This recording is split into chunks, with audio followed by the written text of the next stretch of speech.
Incoming transmission.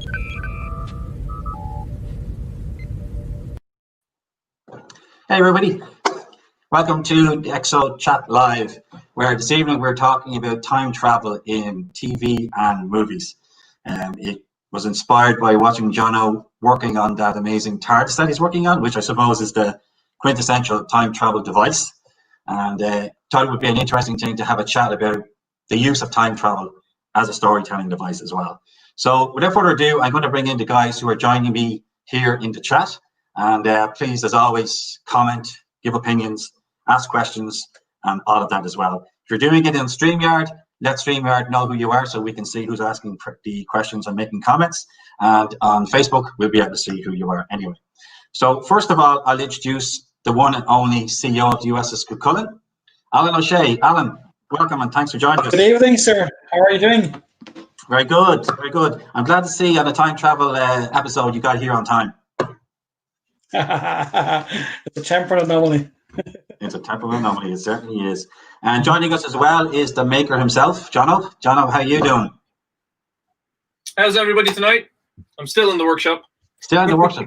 Hasn't left since he's finished his last... I'm trying to fix my time travel device. I'm trying to fix it. Some parts are missing.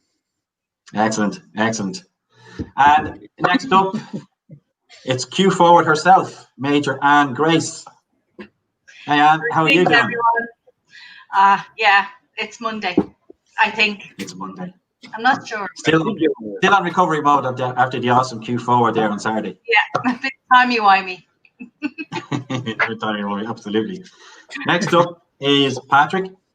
Hey Patrick, how are you doing? Hey, sure how you you're doing? still feeling the effects of the Q4 from Saturday as well. Oh, yes. It was a cracking night now, to be sure. And same for Andy, which I'll bring you here now. How you doing, Andy? Good evening, all. Hi. Good. Are we all well? Oh, yeah. I'm still. I mean, the Q forward on Saturday went down so long. I'm actually still recovering and a little bit tired on it. But anyway, so Frank, just before you start, do you think you could put a drinking game into this? I know it's Monday, but every time someone says the word time, yeah. Well, it's funny, because the amazing thing about this particular chat is that we had this conversation in 2 weeks from now, but because of time travel, they're getting to see it live now. So, yeah, Stephen Hawking just left. Yeah, he just left. Absolutely, but it is one of those things where time travel. It's been used in sci-fi since almost the very beginning. Because I think H.G. Wells was the very first with the time machine, and since then, it's been a staple. It's been a staple of the sci-fi diet, as it were.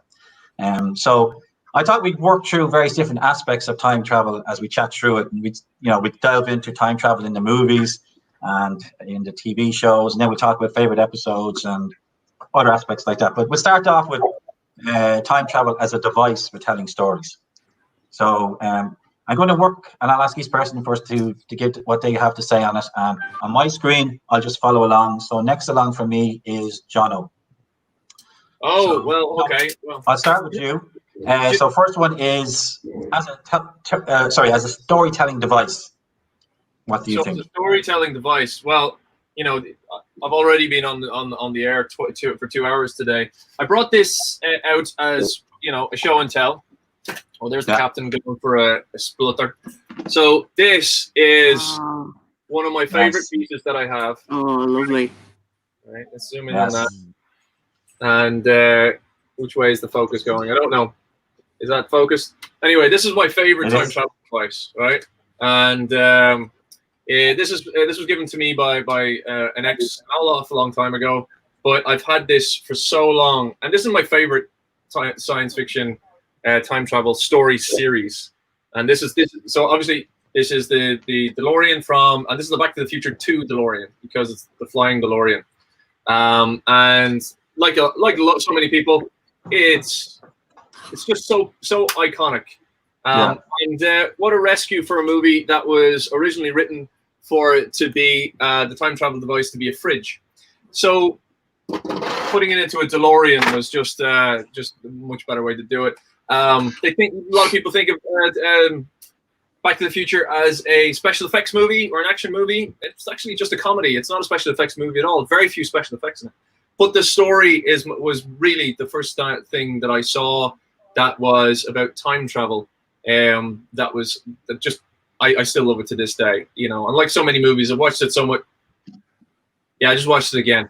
But yeah, so that as a storytelling device, it's one of my favorite storytelling devices.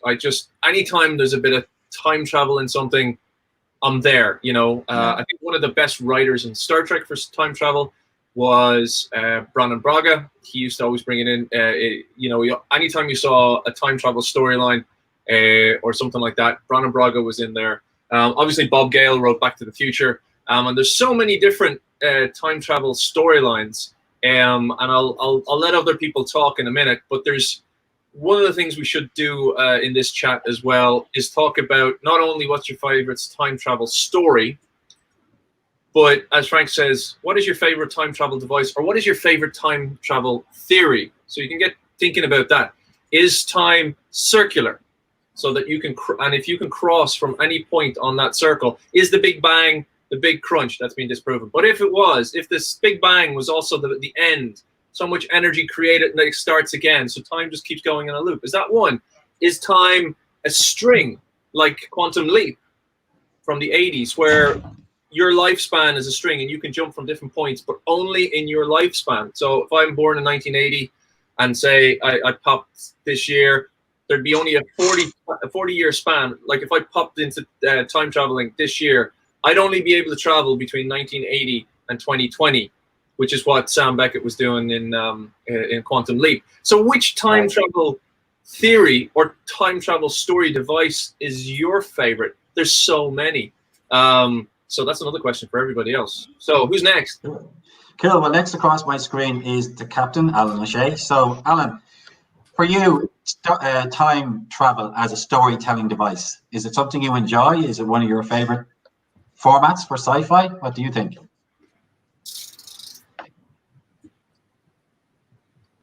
Captain's on a delay. Evening all. Now, apologies if I drop out mid-conversation because I nearly had a heart attack in my time travel. Right. Yes, I'm on a delay here. Time travel experience on my internet connection tonight is very good, so apologies for that. So, my main experience of time travel would be in, of course, the Star Trek universe, and that's really my mainstay. I did a little bit of Quantum Leap in its day, but couldn't really get into that. But my main sort of experience of that whole area would be TNG, Voyager, and DS9.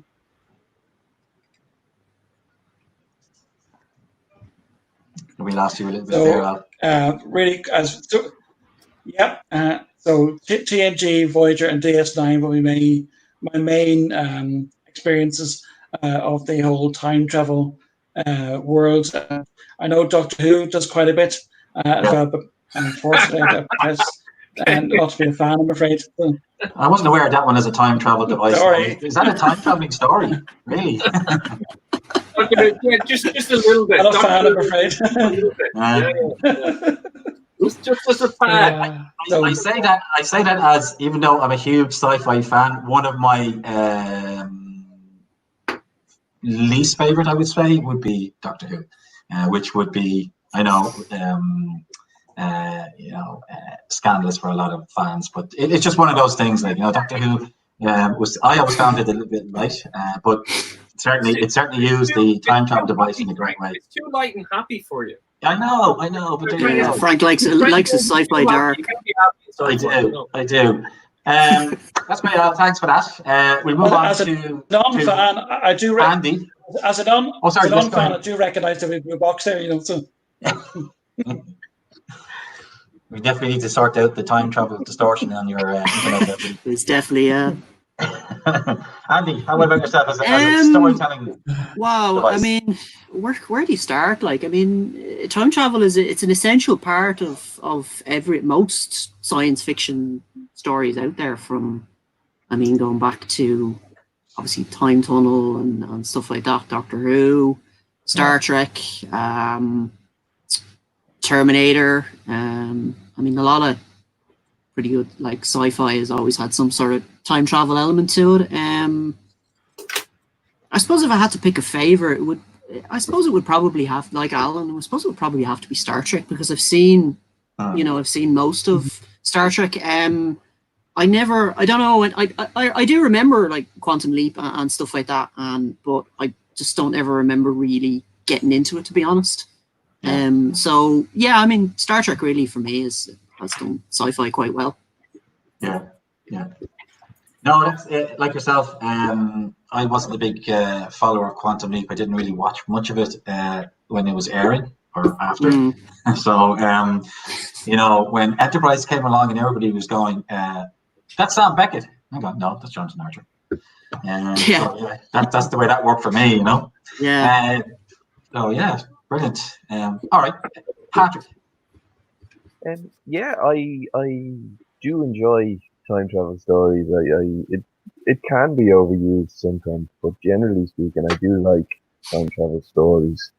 The ones I particularly enjoy, they don't usually involve a time machine as such. The stories I like are where somebody gets lost in time, or maybe gets frozen in suspended animation and wakes up in the future, or drops through a wormhole and wakes up in the past. That sort of thing.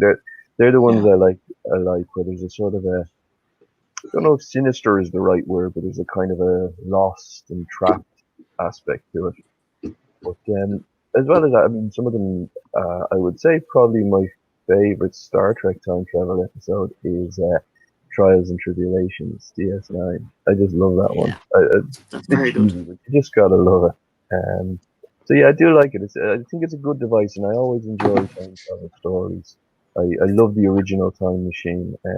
I read the book, which I think was even better than the movies. And the ending again had that little, in the book, had that little sort of what happened, trapped in time aspect to it, which you didn't see in the movie, at least not to the same extent. So I like them. I think it's a good device. Which movie, which version, Patrick? Because there was the Samantha Mumba version, and then there was the one with Rod Taylor. Rod Taylor. Oh yeah. Yeah. Although that's the thing, actually, the Samantha Mumba one. I know it got panned, but I did actually like that movie because it brought in the aspect that in the movie they made a whole romantic theme that he created the time machine because he wanted to save his fiancée from being killed. And every time he saved her, she got killed in some other way. And it was pointed out to him by a Morlock at the very end that, her dying is what made you create the time machine. So you can't save her. It's a paradox. I thought that was quite clever. Yeah. That's one of the discussions I want to get onto later is that the whole paradox element of time streams, different lines of time, stuff like that. So yeah, sorry. That's something we bring in as we get into the aspects of telling time travel stories and what you'd like to see. Okay, Anne, how about yourself? I love the idea of time travel as a device. It's really, really effective. My favorite movie that uses it is actually a 1989 movie called Millennium with Cheryl Ladd and Chris Christopherson. All right. And I recommend that as a very effective use of time travel. It's Chris Christopherson plays a air crash investigator, and I won't say any more, but it is actually a very, very good movie that uses time travel as a plot device. And I love every episode that has had in Star Trek that has had time travel as a plot device. And I love the movies as well. They're amongst my favorites, The Voyage Home and First Contact, anything that uses time travel effectively. But yes, it can be overused sometimes. I really, really like the idea of the temporal wars. I think that should be explored more, maybe in Discovery. Okay. So there you go. Drop it right there. That's a great movie, by the way. I haven't seen that in an awful long time, Millennium, with Chris Christopherson. It's been quite a while. does anyone remember the one with Christopher Reeves and Jane Seymour? Oh yes, Somewhere in time. where he got somewhere in time. Somewhere in time, where the time travel device was thought. There was no actual machine used. It was just concentrating on a person in the past and transporting himself back then, and it was all and having to forget the future. It's just a penny, a Lincoln penny is the device there at the end. So that's another really interesting time travel movie with a different spin on how to travel in time. Yeah, well, yeah. I mean, our next one would be time traveling movies, but for myself, as a device, I love it as a storytelling device. I think some of the best sci-fi stories have been told with sci-fi with time travel elements in it. I agree with Patrick. Sometimes it's been overused, but it's a brilliant device. And I also read H.G. Wells' The Time Machine, and I'm a big fan of the original Time Machine movie. I remember watching that as a kid years ago and was amazed by it. I thought it was just such an interesting story to tell. And then obviously stuff after that, like the Time Tunnel, and I didn't watch an awful lot of Quantum Leap, but there was that as well. It opens up an awful lot of avenues to explore history and to see it from different viewpoints, and then explore what might be in the future. And that's what I kind of love about it. There's a lot of might be's about that, and I think it's an interesting thing to explore. So yeah, I mean that'd be my take on it as well. So I do like time travel as a device for telling stories in science fiction. Before I go on to talking about time travel movies, just going to say hi to a few people there. So I see John Hardy there, Pete is there, Barry Clark. Barry Clark says Millennium is a great book as well. So good humor in it, great concept on the overall story. Facebook user says 12 Monkeys. Yeah, I'd say we'll be getting into that as we start talking about time travel movies. John Hardy says, what about the Philadelphia experiment? You enjoy that. I see that Joanne is there as well. Hey, Joanne. I'm switching between that on Facebook there. Let's see. Joanne has joined. Andrew, how you doing, Andrew? Hope you're keeping well. Let us know what you think or like about time travel and what your favorite time travel episodes are. John Hardy says the best one is the Rod Taylor's one. Stephen McGarry's joined. Hi, Stephen. How are you? Good to see you there. So guys. So that's the concept of telling stories through time travel. So what about we'll go into the TV shows afterwards, but for now we'll talk about time travel in cinema, in the movies, and what do you think? What movies did it well? What movies didn't? What are your favorite time travel movies? And I'll just go around the way the screen follows me here. So John, you're up again. I'll give my one at the end. So right, okay. Up again there, John, as you work away on your time travel device there. Yeah, as I'm trying to fix my time travel device, my MacGuffin here for telling stories. I mean, I said it already. Back to the Future is my big one. Back to the Future is my big one. I was 5 when that came out. I remember going to see Back to the Future 2, 1989 in the Grand Cinema in Fairview, and I think because I was only 8 or 9, we got in for 50p. Now, somebody can actually correct my how much it was to get into, but I just remember I was standing there on the line with my cousins, and my aunt handed us all each 50p. Yeah. And that was and even back then, like the stalls were closed, and it was only the balcony only. So yeah, it was stalls only. Yeah. And so we went in. So that was Back to the Future 2 in '89, and of course Back to the Future 2 and 3 were shot back to back, and the first one was shot with Michael J. Fox going between that and Family Ties. So, I'm just going to mute the old captain there because he's been disrupted by. Interrupted. I think he's been disrupted by something. But yeah, so then as Andy mentioned, you got Terminator, the Terminator story device, which is kind of fraught with discussion on this, that, and the other. You know, how it ended. One of the things is how do they continue, because they destroyed him, and in you know, like in T2, he goes into the lava, you know, and he descends with the thumb up and all that, and that's supposed to be the end of it. But a lot of people forget that no, he left his arm in the device. So even in T2, they didn't completely destroy him. They still left an arm in a cog. You know, so that continues the circle again and again and again. And the device, it's one of those things, just like you say, and everyone goes back and asks the question, you know, if you had a time travel device, would you go back and kill baby Hitler? You know, and that's one of that's the time travel theory question. Would you be able to go back and do that? You know, end this particular character. Would you go back in time and kill Pol Pot? Would you go back in time and do this, that, and the other? You know, would the world be a different place? And of course it would be. There's such a follow-on from all this. So I love when time travel storylines, when somebody picks a time travel storyline for a movie or TV show or whatever, which time travel theory are they going to use? So then that starts to figure out, you know, what story are they going with? Because we have so many stories these days. What I tend to find myself doing when I'm watching a movie is, which story are you going with? You know, because if you go back to storytelling theory, there's only 12 stories, you know, or the story of the hero. But once you start using a plot device like time travel, you have to pick one. Which one are you going to use? Will time reassert itself? Will every time you make a decision, will time just fix it?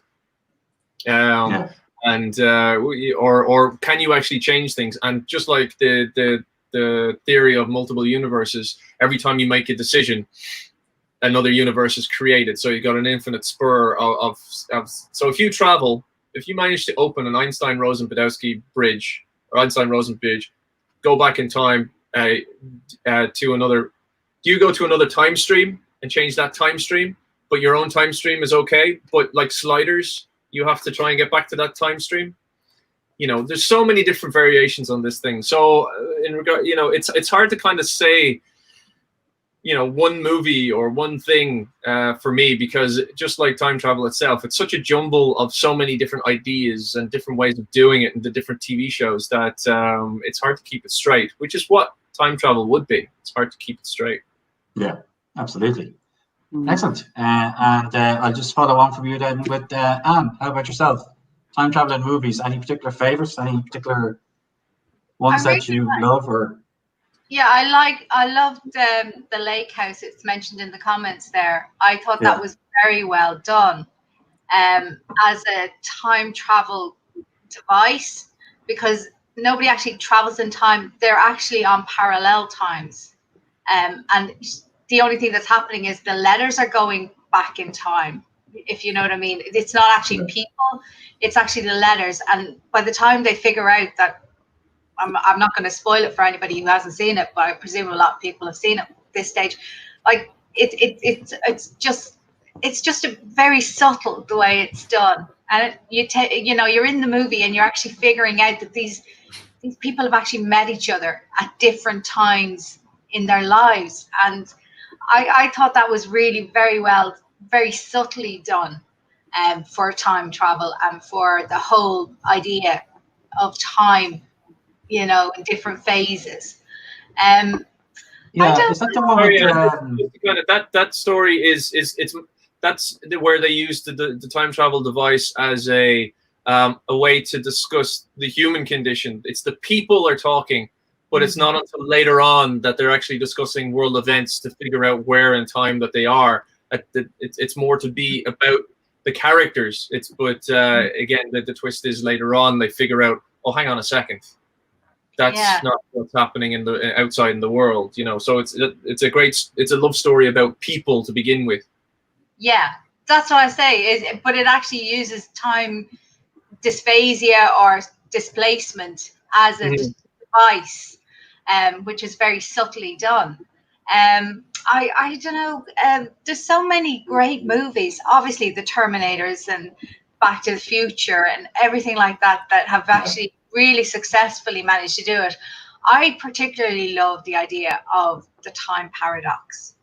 I love the absolute, no matter what you do, if you go back in time and try and change something that has happened, it's a ripple effect. You do not know the actual complete effect it's going to have. It could be minimal or it could be catastrophic, but you're creating a time paradox that as it goes forward, it's going to expand and expand and expand, because at each pivotal point in time, as you change one event, there are many, many different possible outcomes. So you're creating many different possible futures. So, I mean, I like that. It's kind of like the expanding universe kind of theory in multiple phases. Like, so that really intrigues me, because no matter how many of the different time, lines that you then follow, you're only following one.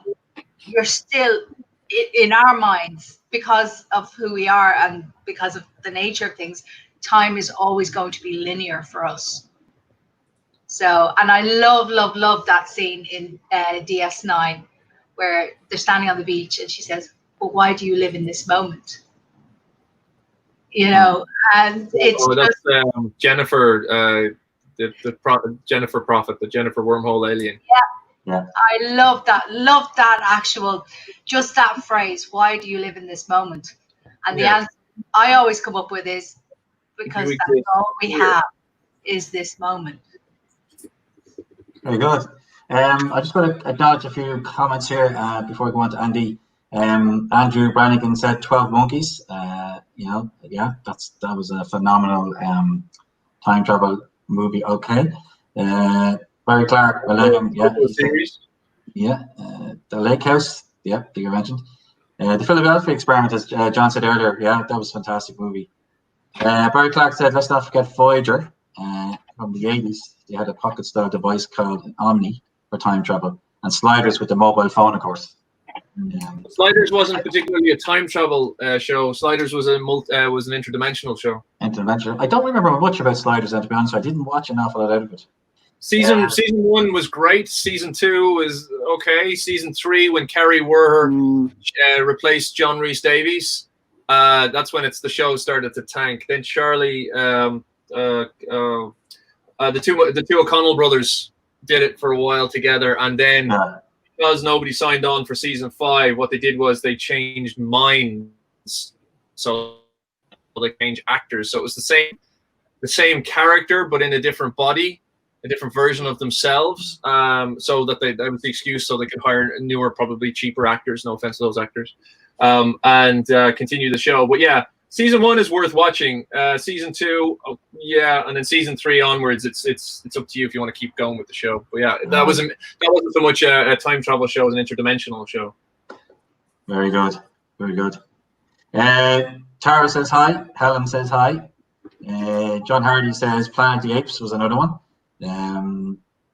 Barry Clark, I think Deadpool considered that. Let's see. Andrew Brannigan, didn't the Outer Limits do a story on Hitler? I think it probably did, if I remember correctly. Helen Inch, The Hero's Journey, that one's been ingrained in her head. Yeah. Myself and Helen have studied a lot of the same stuff. Very good. Barry Clark, Captain Janeway, the time travel since my first day on the job as Starfleet Captain. Okay, cool. Let's see, scroll down here. Joanne Alexander, go back in time, stop the asteroid hitting Earth, and bring back all those non-avian dinosaurs. But the Michael Nolan says Sliders is now on Forces TV. If anybody wants to catch up on that. Who has access to Forces TV? Isn't that the American? It's on Virgin Media. Is it? Is it? No, I can't find it. Gavin Kernan says Looper is a great time travel movie. Absolutely. Yeah, definitely. That was phenomenally good. That took me by surprise, actually. I remember going to see that now. This is amazing. Yeah. Didn't see the twist in that at all, no. No, it was really well done. Which leads me over to you, Andy. You were saying there, so yourself, movie-wise. Well, I mean, it's all been mentioned before, really. I mean, to me, one of the first time travel movies obviously would have been Back to the Future. Not necessarily the first one. I think it might have been the second or the third one. I like the whole idea of the consequences of Marty, buying the almanac, and of course Biff finding it, and he goes back and changes time, and it's a horrible, his parallel universe, and he kind of has to fix it. I mean, there's so many. There, like in terms of like time travel, there's I mean, I don't really have, as I say, I don't really have a favorite or anything. I enjoy the concept. The whole idea of I mean, as Anne's saying about the ripple effect. If you change one thing, it spiraled into another and another. That kind of thing always interests me. Anything that kind of has to do with alternative history or something like that. What might have happened if this had happened and such and such. So that kind of thing kind of interests me in terms of time travel. Yeah, I like the alternative history aspect as well. Something I'd like to see explored more. Great, awesome stuff. Pat, what about yourself there? Any favorite time travel movies or? That's so hard to narrow it down. There's so many of them. I mean, Terminator, of course, is I think I'm having connection issues. But I suppose if I had to narrow it down totally, one of my favorites. There's no time machine as such. It involves sort of again being lost in time. Would be the original Planet of the Apes with Charlton Heston. I just love that. They're sort of trapped in the future and everything's gone to pot. So that one. Of course, I love the original Rod Taylor Time Machine, and I did like the remake as well, which I know was panned a little bit. One with Mark Wahlberg, you mean? Yeah. No, it was the Time Machine one was with Samantha Mumba and Guy Pearce. Guy Pearce. Okay. Yeah. The Mark Wahlberg Planet of the Apes. Yeah, we don't talk about that. That's great. I think we've lost Frank for a moment. We have lost Frank. Yeah. Okay. We have. Okay. We'll see how we go with Frank, and we've lost Alan. And is that me as well? No, it's not. No, we still have you, John. Anybody who's watching from further afield, like Michael Quigley or anybody else that's out there in the world, North County Dublin, which is where I am, had a power outage only 30 minutes ago. So I don't know if Frank's getting a rolling power outage that we got. It's possible. So he may have to reboot or come in on his phone or something like that using the 4G network. Okay. But yeah, what was the other one? Does anyone remember? I'll have to pull it up on the phone. There's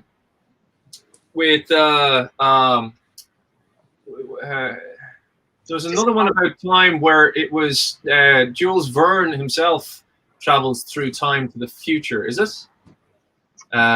He's traversing a villain. Anybody in the comments remember which one was that? Oh, was that not Lois and Clark: The Adventures of Superman? They did do it in Lois and Clark, all right. Yes, they did do it in Lois and Clark. I thought it was great fun. I love that show. That was a time travel. There's another time travel movie as well. There's Superman doing the whole spin the Earth backwards, which is questionable physics. But it was a time travel device that they decided to use as a visual representation of spinning time backwards. But yeah, that was another good one. I'm just trying to find out what that movie was. I'm trying to think of that movie. I think it was was it? Wasn't Roddy McDowell? Was it Time After Time? Was it? Time After Time. Jason Jack the Ripper through time. Yes. As we see, Time After Time. Yes, 1979. Time After Time. That's a really weird one. It's damn good. It was directed by Nicholas Meyer from Star Trek fame. H.G. Wells pursues Jack the Ripper to the 20th century. Yeah, so that's another really good one as well. In the 70s and the 80s, there was these odd kind of time travel theory movies. There's Frank. Welcome back. Welcome back, Frank. Thank you. I don't know what the hell is going on here. It's working away on my laptop, but I think I might try to. John, if I log out of this, are you able to keep control of it? And I log into Chrome, Chrome. Keep going even if you log out. Yeah. Right. I'll log out, go into Chrome and see if that works better for me. Okay. All right. We promise not to mute. Frank's going to travel in time to the future, where he's going. That's it. Also, if you're watching this after the fact, If you're watching this in the future. To a time, and you can also jump forward into a time where Frank is still with us. Right. Back in a minute. Bye-bye. and then there were 4. Oh dear. Actually, guys, I've just finished binge watching a show called Travelers. Oh, yeah. On Netflix, and it's actually very, very good. They've 3 seasons up. Now, I have to say, I watched all 3 seasons, and I got to the last episode, and I went, "You're joking me." The way they ended it. I'm not going to say anymore, but seriously, it's like, can I have that time back, because you've just wasted it.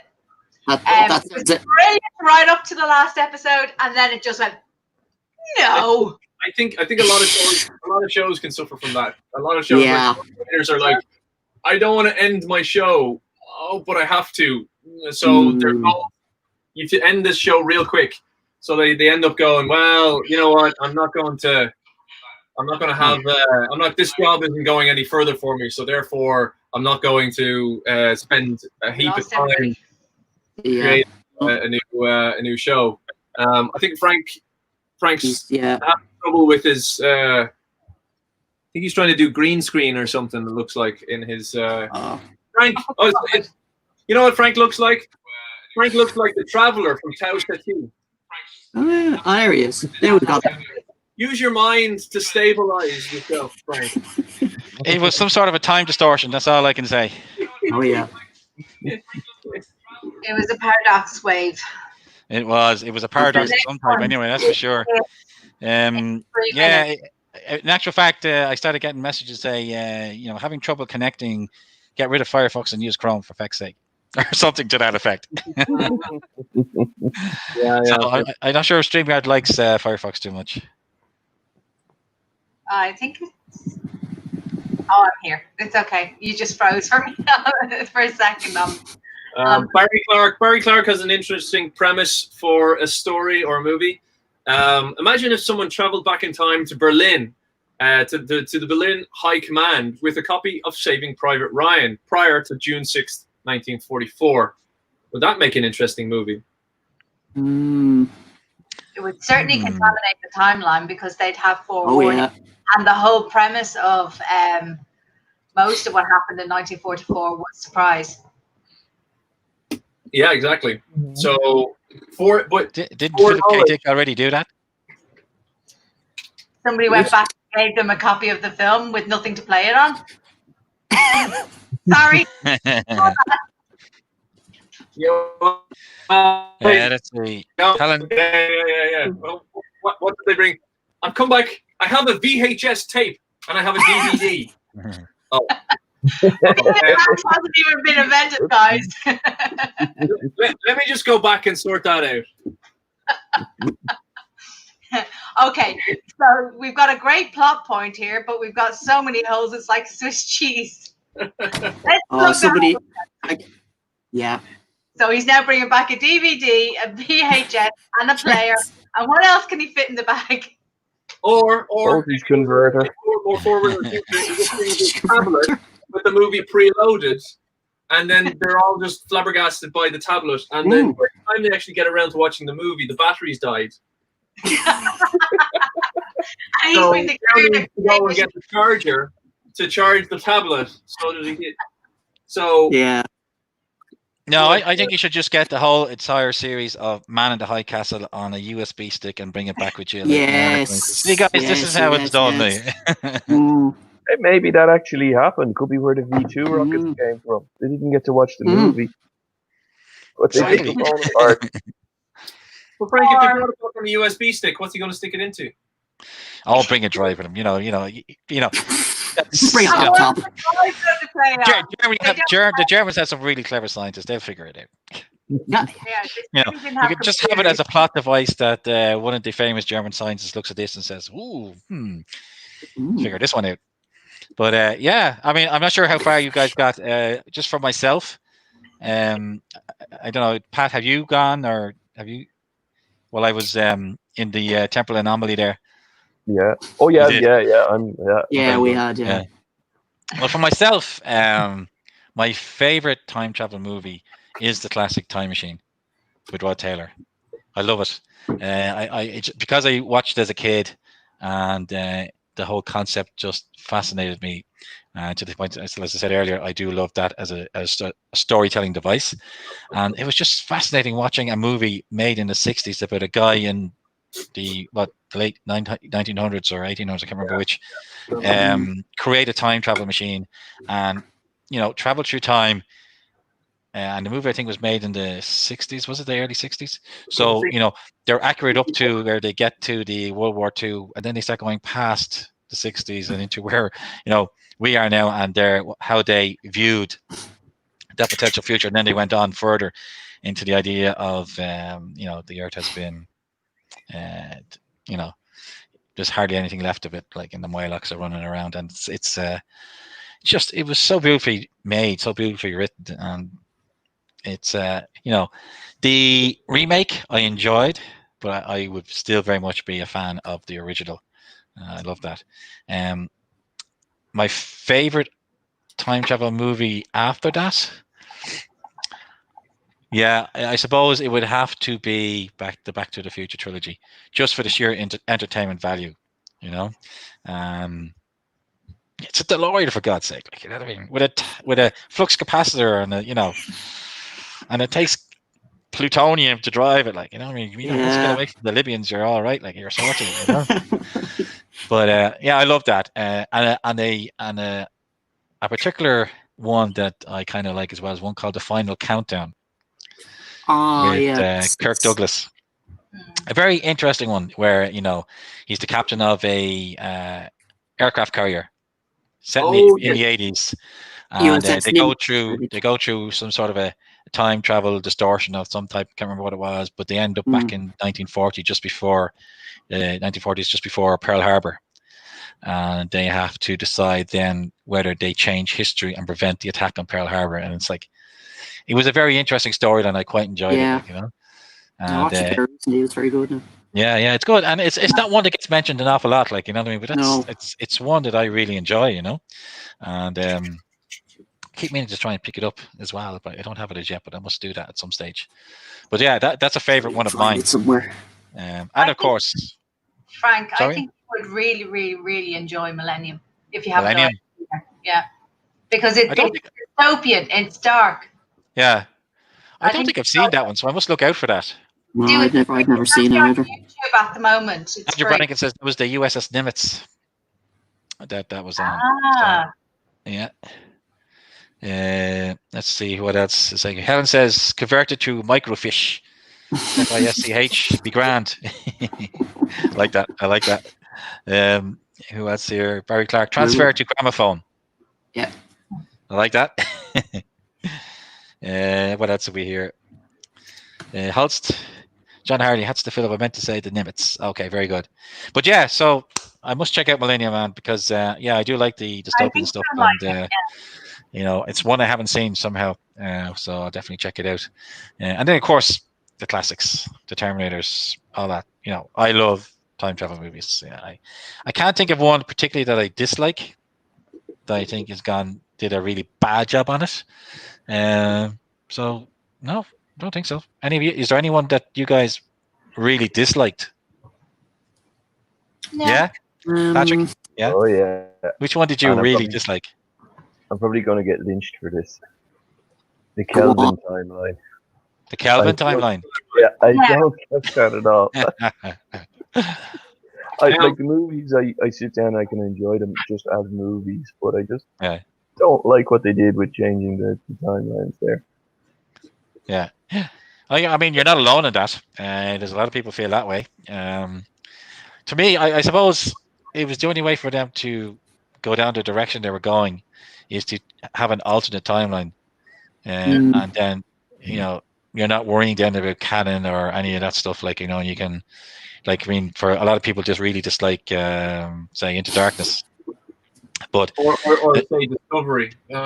Where did Discovery come into this? That fabulous show. But anyway, with the Calvin timeline and Into Darkness, people give out about the fact that they brought Khan into it, but like with the Calvin timeline and the destruction of Vulcan, and the theory was the Federation were pushing themselves out further, even faster, trying to find new ways of defending themselves against the Klingons. Came across the Botany Bay earlier than in the original timeline, and it works for me because I'm not a big.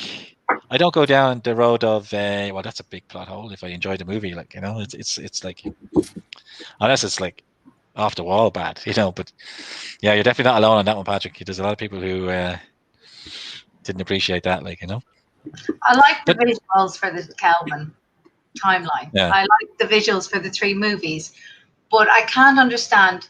Spock knew time travel existed. Yeah. How come he was late? I'm sorry. That just got to me. Well, yeah. I mean, there's no doubt that the movies have a few. The sun and drop the red matter in, and okay, fine. It's like the transwarp. It's like the transwarp, or not the transwarp, but the teleportation device in Calvin in Into Darkness as well. That was there's a few plot holes with that one as well, So Transwarp beaming. Transwarp beaming. Thank you. Yes. Transwarp beaming. Yeah. I like Scotty though. He was Andrew Brannigan says he enjoyed the butterfly effect. That's what when Anne is talking about the ripple effect, it's the same. It's the same kind of idea. It's the butterfly effect. Yeah. Haven't seen that movie. Is it good? I haven't seen that one myself now, but yeah.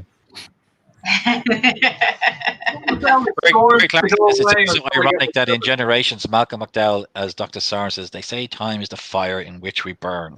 Right now, Captain, my time is running out. We leave so many things unfinished in our lives. Yeah, I think Generations is generally underappreciated. I really enjoyed that movie. My only disappointment was with it was being first mooted. There was briefly talk of the 2 Enterprise crews getting to meet, and sorry they didn't actually go down that road. It would have been quite something to sign off with the whole Enterprise crew before going. The opening the whole opening of the movie. It was written for Kirk Spock McCoy. That's right. Yeah. And then Leonard Nimoy said he wouldn't do it unless there was a specific reason for Spock to be there other than set dressing. Yeah. And that's why they didn't do it. When Leonard didn't do it, I think DeForest took the same road. So that's why Chekhov ends up going, you've just become nurses. Because it's the same thing. He went down to sick bay to help out there. All right, that was probably would have been DeForest's role in there. Exactly. Let's see who we have here. I've read those ones out already. Sorry, I can't forgive Generations for killing off Kirk. Well, Generations killed off 2 things. It killed off the Enterprise. And yeah, but they let Troy drive. So hey, but hey, at least I'm gonna stop. At least it led to an awful lot of memes and jokes with instead of the captain being on the bridge was on the captain. I'm going to say this, and I always say this to when Anne comes in. And Anne, you should know better. You're a lady yourself. But I can drive. You try and fly a starship. You try and fly a starship that's just had a warp core explosion, or a warp core breach explosion right on its tail section, and you put that on a proper glide slope to save everybody in the saucer section. You guide a ship on an adverse trajectory through the atmosphere, put it on a proper glide slope, and see how many fatalities you have. So when people say that about Troy's driving, what was she supposed to do? You try and drive a starship when hold on for dear life. I put you on the hood. Andrew Brannigan wants to know: do the Final Destination movies as time travel movies? I haven't seen enough of they're more horror films, though, aren't they? Yeah. Final Destination. Well, it is kind of time travel, but Final Destination, I think, is escaping death. Is the whole that again, and that's just. I think it's you can either see it as the character of death is going to come for you no matter what. If you've avoided him, it's still going to come for you, or you can see it as a time event was supposed to happen. It didn't. then time is rectifying itself. So, what is it? Is the story about time rectifying itself, or is it a horror story about death is actually tracking these people for avoiding their timed deaths? But could these people not have just turned around and said, "You know what? I'll have cake instead." Cake or death. Cake or death. Cake or death. Cake or death. But tough choice. Yeah, absolutely. Well, since how we were kind of got into Star Trek there, let's go into TV shows and time travel, because there's a broad spectrum there as well. I think Frank, it's going to be difficult just to stick it with. Yeah, no, we can mix it up. I just want to bring TV shows into it now as well. We might as well mix it up, because there's so many shows that have explored time travel between as their main device, like to the time tunnel, or as episode driven time travel episodes with like Star Trek or Stargate. Some of these they've had time travel episodes, but for me, a lot of them have sort of maybe overused them slightly, and maybe I'm being biased, but for me, the show that did it best was Babylon 5. It didn't overuse it. It used it very sparingly, and when it did use it, it was a major part of the mythos of the general storyline in that Babylon 4 and World Without End parts 1 and 2. It was a major part of the entire mythos, and I thought they did a fantastic job on it. Anyway, I just wanted to throw that out there. So, who wants to go on the TV shows first? I'm going to throw it out. Just looking in the comments there, Frank. Some the people don't think about is Early Edition. That was an interesting one. Early Edition. Yes, that was very good. The main character and his cat. I remember that one. Don't know that one. I remember it. Yeah. Tomorrow's edition of the newspaper was delivered today. Yeah. So the next day's newspaper was delivered to him in the morning, and I think I don't know whether it was the cat that used to deliver it or not, but that was Early Edition. So he knew what was going to be the news headlines and news stories for the next day. Yeah. There was also the one with Elijah Dushku, and somebody else is saying, 7 days. That was another one. 7 days. Didn't like that so much. No, don't. Time Cop. There's another one. It's really plain. Time Cop with Jean-Claude Van Damme. No, there was a TV series that came after the show, after the movie. Oh, I see. Right. Okay. Yeah. The movie with Jean-Claude Van Damme was I quite enjoyed it. Was it? Sorry, who's it? David Worthy saying 7 days. Dave Worthy out there in the comments. Was 7 days the one where one of the shuttles or something that they came across was actually a Star Trek shuttle with L-cars inside? True calling. That's the one with Elijah Dushku. Thank you. Yeah. I think 7 days, were probably made by Paramount because they just lifted a Star Trek shuttle with L-cars as one of their sets for an episode. Yeah. Very good. Outlander Facebook user says, let me just go back to Facebook here. User, that is Helen Lynch. That was Helen Lynch, saying Outlander. Let's see. Red Dwarf, True Calling. Is that the one you were talking about there, John, with Elijah Dushku? Elijah Dushku, that's True Calling, yeah. Yeah, the early edition, let's see. John Hardy says, B5 was a brilliant episode. Babylon Squared, and of course, War Without End as well. Galactica 1980 had time travel. Galactica 1980. Yeah, I was going to mention that earlier on. Somebody actually admitting to watching Galactica 1980. It comes as part of the Blu-ray box set. Oh, I'll mention that. When I was a kid, about 4, I remember in primary school, we thought talk about time travel. Galactica 1980. They were in Earth 1980, and there was a 2-part episode. We're on Earth, and they had the super bikes, the flying motorcycles.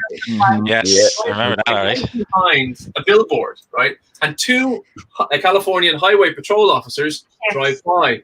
When we were kids in the playground in 1984, we were convinced that was a Chips Battlestar Galactica crossover. Yeah. Well, you know what? I think I actually remember that. Yes, yes. I do. I love that one. I actually love that. And I Super want Scouts that can fight. jump really high, but they're not allowed to tell you, show you that. They should have had a little cameo with Punch and John and Punch, wasn't it? Baker, Going, yeah. what the Yeah. hell was that like? Yeah. That would have been a nice nod to it. Actually, one of the best episodes of classic Battlestar Galactica is the final episode of Battlestar Galactica 1980, and that is the story of what happened to Starbuck, which had Dirk Benedict return for that one episode.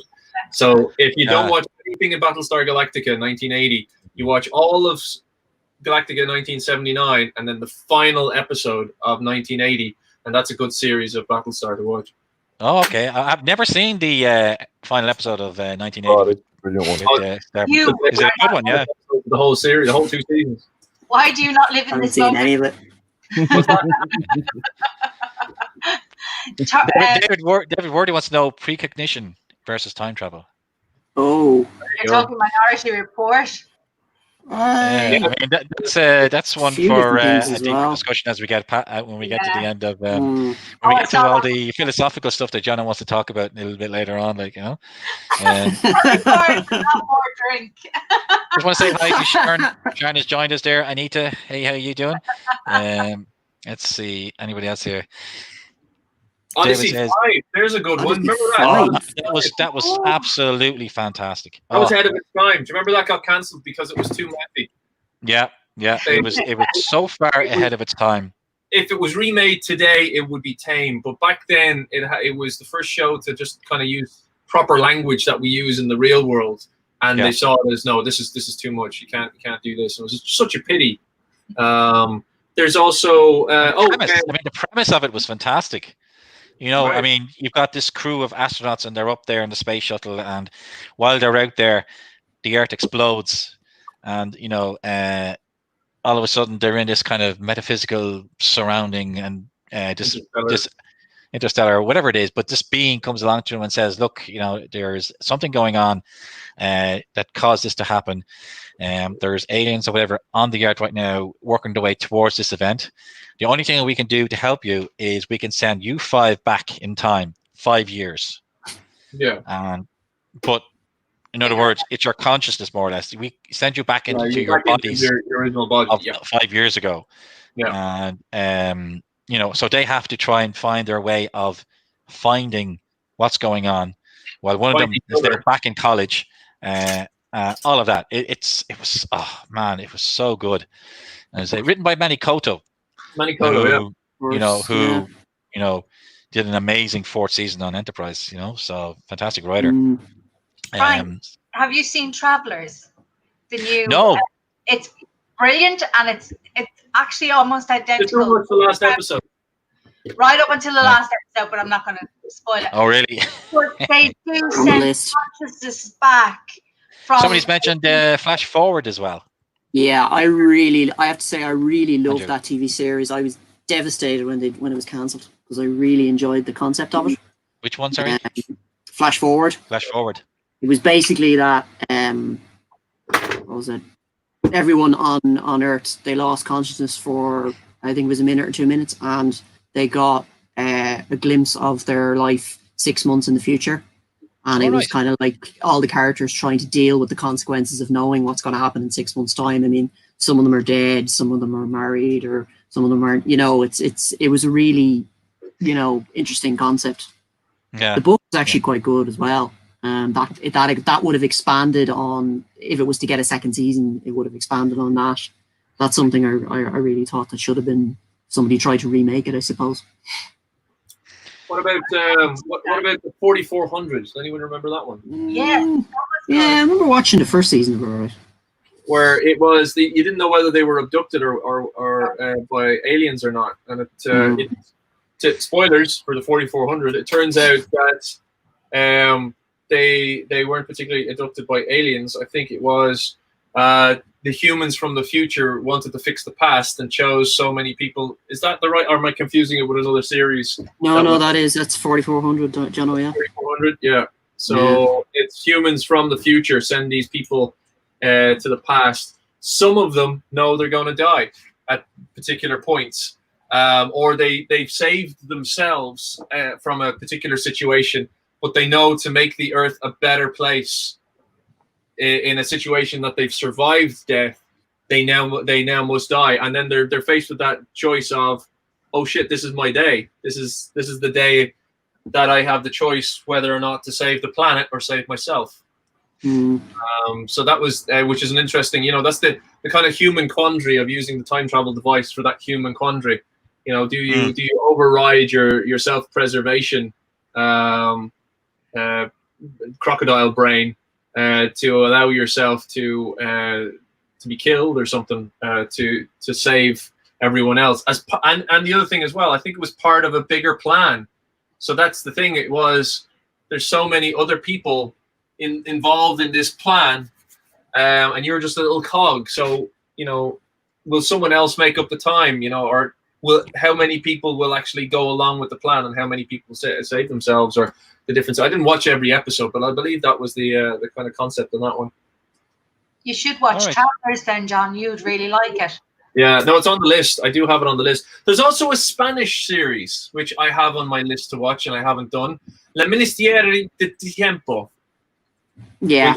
Which I believe is a fantastic series. And because Spain, is kind of, it's a Western culture, but it's a slightly different culture than the storylines that they go with is something that we may not, as English speakers, be so familiar with. Apparently, Ministeri de Tiempo, but you have to watch with subtitles because I don't think there's not a double version. It's purely John Hardy has a question there, Frank. Yeah, I see it there. I was just looking at it. If you could go back in time, what would you like to do? Mine would be November 22, 1963, Dallas. That's an interesting one because that's a show based on a book by Stephen King. I don't know if anybody watched it. 11/22/63, I think it was called. And it was 22/11/63 because it's the Americans. The way the Americans write it, yeah. And essentially, that was the storyline on it. Basically, this person goes back in time and has the opportunity to prevent the assassination of John F. Kennedy. Yeah. And and I quite enjoyed that one. Now I must say, I read the book. I thought the book was great. So I was really looking forward to watching the TV show, and I think they did a really good job on it. If you haven't seen it, it's worth looking at. It's an interesting concept. It's another one that's on my list. It's another one on your list. Yeah, that ever-growing list that we all have. Yeah. Facebook user. Let me just check. And who was it? It was Barry. Barry said get a hot tub. But who mentioned Terra Nova? Andrew Brannigan. Andrew Brannigan. Yes. Terra Nova, yeah. Yes. Barry Clark said The Time Traveler's Wife, very good book and movie. Terra Nova had a great kind of idea to it, but and I loved it. It did the hook of dinosaurs got me in, and I was like, yay, dinosaurs! But then very quickly you realized, oh, hang on, the dinosaurs it's just a gimmick, it's just a fad. It's actually nothing. Yeah, it was amusement. Whereas they were just there to be the monster to scare you as somebody couldn't get over the fence quick enough or something like that. It could have been any sort of monster. It didn't have to be particularly dinosaurs. But I think in the last episode of that, they found the helm of a Spanish galleon or an English tall ship or something like that. So you could see that they were going to go somewhere with that. But because they spent so much money on this gimmick of dinosaurs, they didn't have enough budget to continue the show.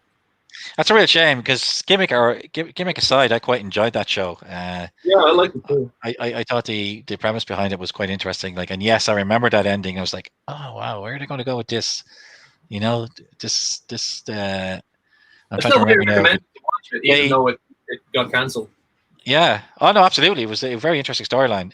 I mean, if I remember correctly, the time in the future where they traveled back from time, Earth was in a lot of trouble, wasn't it? And they were going back to practically farm the dinosaurs. It was. I think what was happening was the air. They destroyed the atmosphere so much it was toxic, and children were being born with problems. But and of course that was the thing. When you got a selection, everyone was chosen, and but not everyone would get to go. Your whole family wouldn't get to go, and you couldn't exchange with someone else it's basically you're only the healthiest could go, and anybody with a problem had to stay behind. Yeah. You know, so again, that's the human element of that story. Yeah, I really enjoyed it. Sorry, if you're interested in a really, really good book that makes you think, and it has to do with time travel and displacement over time, is The Death of Sleep by Anne McCaffrey. Oh, Irish author. Yeah, well, actually, she's Irish American. God bless her. Well, she lived here for a majority of her life, I think. She did, but she had a beautiful house. But I have to say that her idea that the character had to sleep was put into cryosleep for 1,000 years and then woken up, and everything she knew was gone. Everybody she had loved, everybody was gone, and she had to find her way in this world that she is no longer a part of, and there was no way back. You know that's based on one of the collected poems in W.B. Yeats' Irish fairy tales, Up the Airy Mountains, Down the Rushy Glen. That's the same story. Yeah, but she does a really, really good job on it. Yeah. And also in her Dragon Riders of Pern series, she has very interesting take on time travel, one of her dragons, because obviously dragons travel between. I'm a huge, huge fan of Anne McCaffrey's.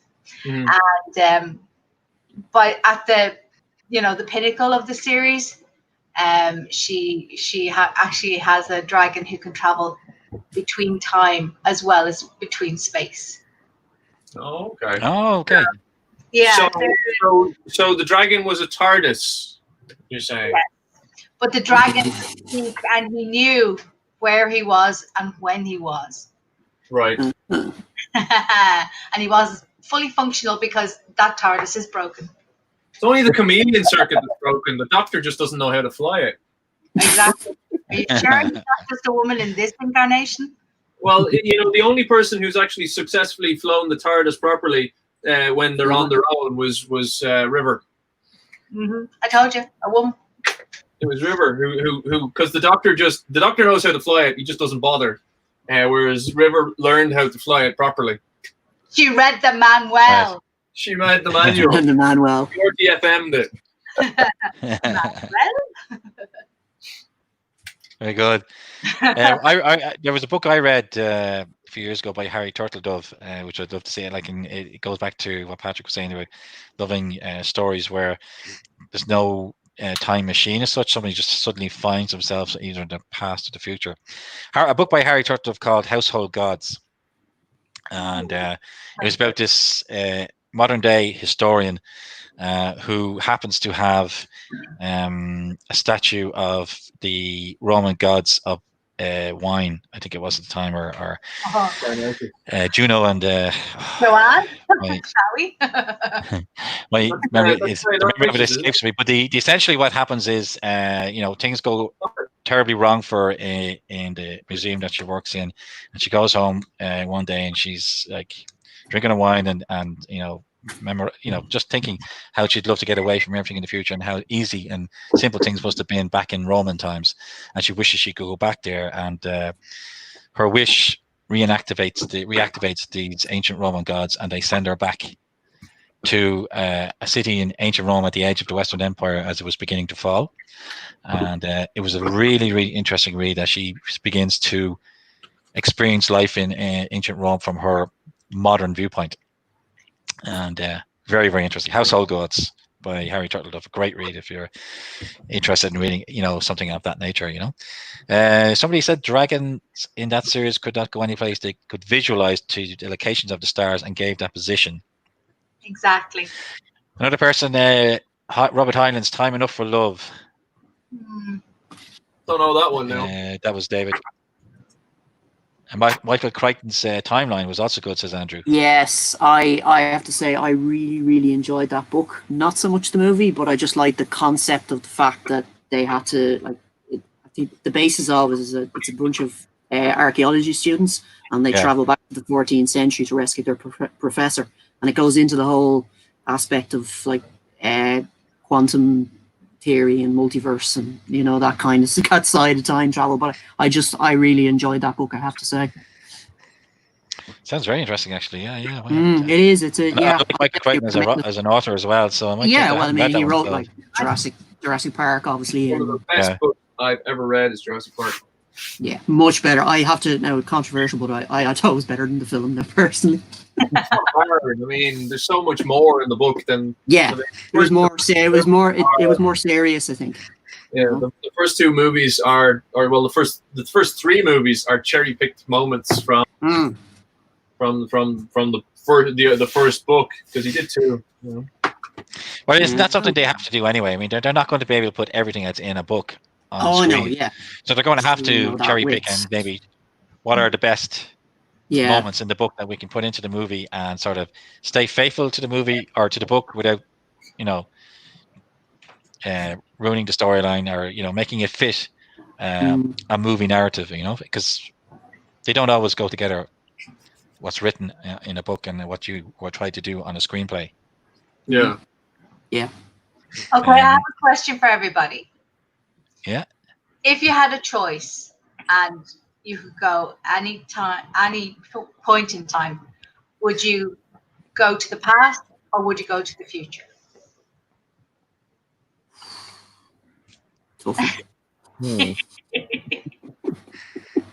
You've got an interesting question there, Anne, because let's approach this, right. Let's start getting into the discussion of time travel. Okay, so if you travel back in time, and you travel back in time, for us, we travel back in time without traveling back in space. There's two things there. If you travel back in time without traveling back in space, you're going to end up somewhere out in the solar system because the Earth has moved and you won't have. So that's one thing you got to remember when you travel. You don't travel in time and space. You're traveling in time in one position. Depending on where that position of where the planet is around the sun, you could end up in space. So that's one of the things about time travel. Then the other thing is, if you travel back in time, if we travel back in time 500 years to here, none of us are very good at speaking Irish. So what are you going to do if you don't have a Babel fish or a universal translator stuck in your pocket? And don't forget, your Google Translate's not going to work because there's no cell towers and there's no central server with that on it, right?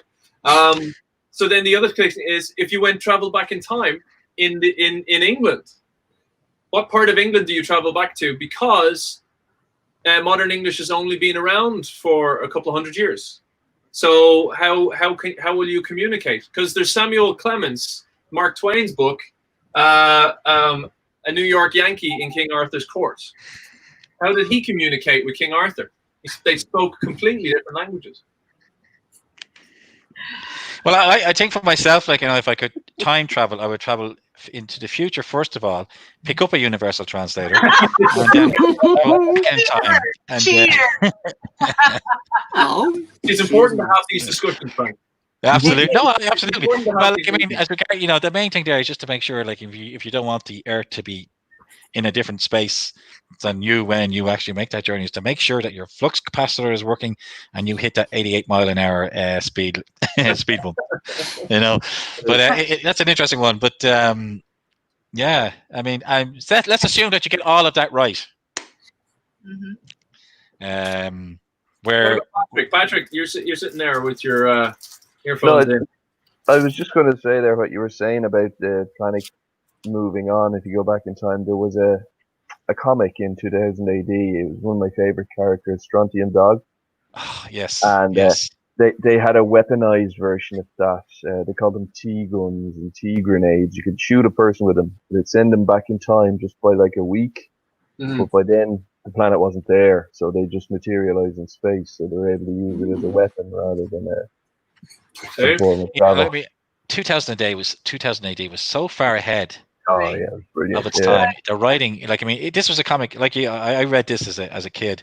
Yeah. It was very hard to go back and read something from Marvel or any of that stuff afterwards once you read 2000 AD because the stories in 2000 AD were so adult driven, and they really explored those aspects of Time travel with Strontium Dog, like, you know, and Wolf, going back and arresting Hitler and all of that sort of stuff, you know, and you know, and of course he was a mutant, so they explored the whole thing was, you know, that he had the ability to see through walls and all that kind of stuff because he was a mutant. But you know the way 2000 AD used to portray mutants in those days, where they were completely deformed and they were all different types, and his mutation was the ability to see like X-ray vision. His eyes were quite white and all the rest of it, like, you know. So, but that was the only mutation he had, so he was able to pass off as human, because 2000 AD kind of told a story that mutants were very much prejudiced against, you know. So fantastic writing in that comic. Oh man, and he was one of my favorite characters. Judge Dredd and Strontium Dog. Yeah, man. totally with you there. Never got into it. Never saw it. Never read it. Did you read the crossover between the two? No. I have it somewhere. Where Strontium Dog goes, I think it's back in time to Mega City 1. Oh wow. It's intriguing. It's a really good story. I must see if I have it there somewhere for you. Can I just ask a question? Patrick, where is your microphone? It is here. Can you keep it there, because we can't really hear what you're saying. So yeah, if you can just kind of take it up a little bit. Yeah, that's much better. Sorry, man. Yeah, that's just one of those things. You've been very muffled for the most of the show. Cool. No, he's just been afraid to say anything. No, he's been putting in some very interesting comments on that one. I must absolutely look for that book for you, because I think you'd really enjoy it. You know, it's a. I have that, and I have somewhere I have the Judge Dredd versus aliens and Judge Dredd versus Batman and all that kind of stuff. I think you might enjoy those. I'll have to look out for them for you. But to see, has anybody read the Time War series? Asks David Worthy. I don't recall that one myself now. No, David. I was going to ask, are the Amtrak Wars? Oh yeah, do you remember those? Oh, I love those. Amtrak Wars. Is that about United States trains fighting each other? No. Or the United States train system is terrible and charges a fortune for not very much comfort. No, I love the Amtrak Wars. They never finished that, did they? They were never finished. No, Amtrak never arrives on time. There were, what was it? There were, I'm just looking at them on the shelf. There's 6 books. There was talk of there being more. He said he was going to write another 3, but he never did. He never did. Yeah. Yeah, it's years and years since I've read those, so I don't remember them that well. But I really enjoyed them. I was waiting ages for them to continue, and they never did. So I kind of just think, oh well, there you go. So I don't actually have them in my collection anymore. Let's see, there's a couple of comments here. John Hardy said, before we go, the artist of 2000 AD is a friend of his. Oh, cool, Colin Wyatt. Oh, lovely. Nice. Let's see. Time War series, says David. The Weeping Angels on Doctor Who, says Andrew. Oh yes. I thought it was an interesting concept. They throw you through time, so you have to live out your life in a different time stream. Yeah. Oh, okay. I mean that episode, the first one, I think it's Blink. I think is the one. Blink. David Tennant. Yeah, I mean, just the whole. It's quite moving, actually. You know, the way it's done. The first episode, it's such an unusual episode because it's not a Doctor episode. It's a completely new character episode. I can't remember the character actress's name, but the Doctor's incidental in that particular episode. The introduction of those. You just see him and Martha at the end when she runs into them or something like that. Exactly. Yeah. You know, so it's a very interesting way to do things. The Time War series is about a modern conflict being settled in past wars. Send 100 grunts to the Battle of Agincourt for both sides. Whoever has the most survivors wins. I think that isn't that what they explored with the Time Wars on Enterprise? Uh, On Enterprise. Yeah, Right. an Enterprise. They basically, because the Time War was with the Suliban, the war was fought through time. It was fought Oh in yes, the Temporal Cold War. Temporal Cold War, yeah. Cold War. Sorry, yeah. Yes, yeah.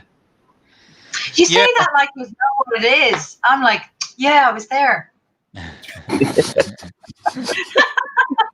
survived. I'm a survivor of the Temple Cold War.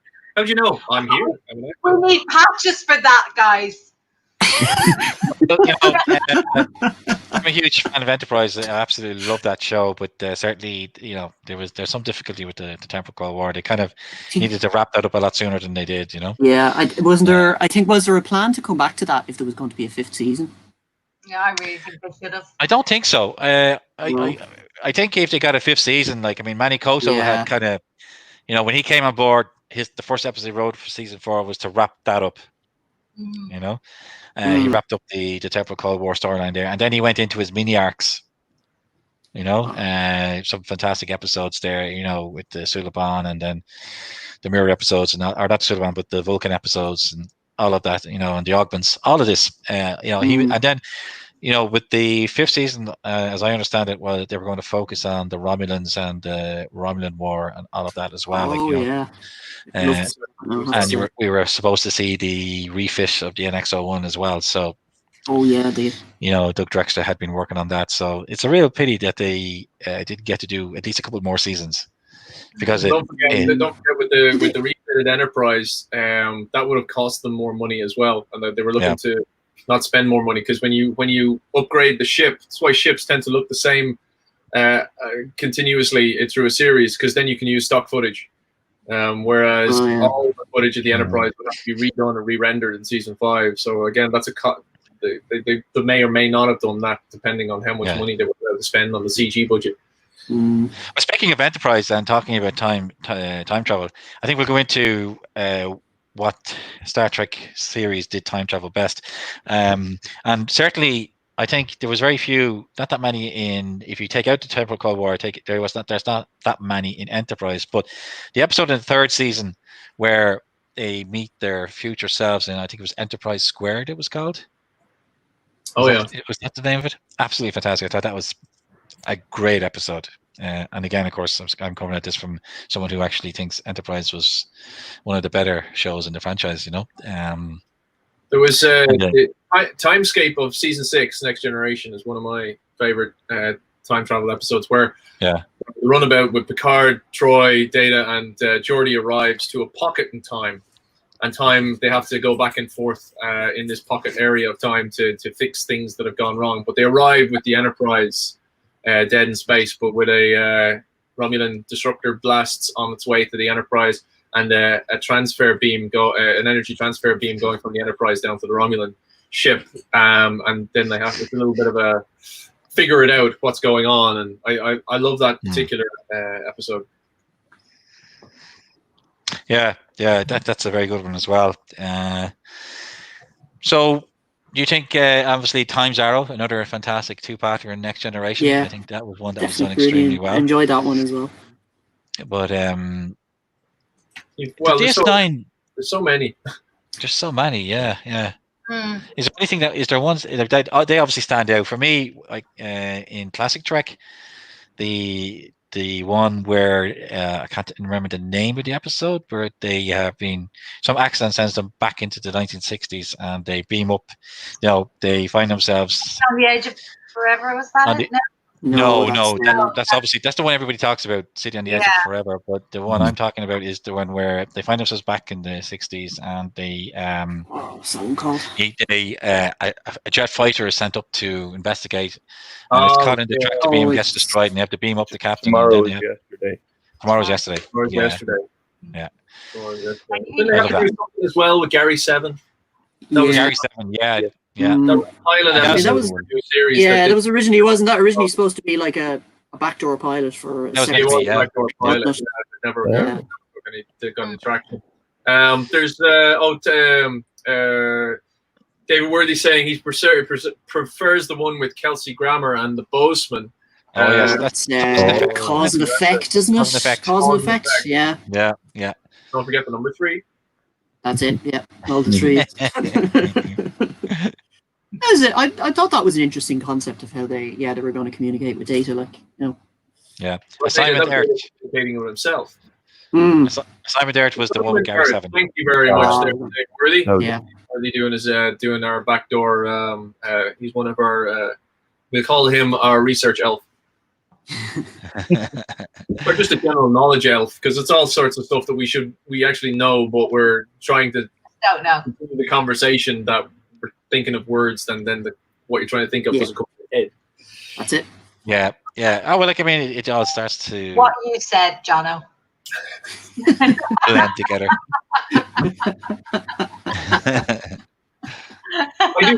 I try and do this 3 days a week, and I know exactly what my brain tends to do. You know the thing with the thing? Put it in the comments, because I can't think of it right now. I'm trying. That's it. You know, get your viewers to do your research for you. Yeah.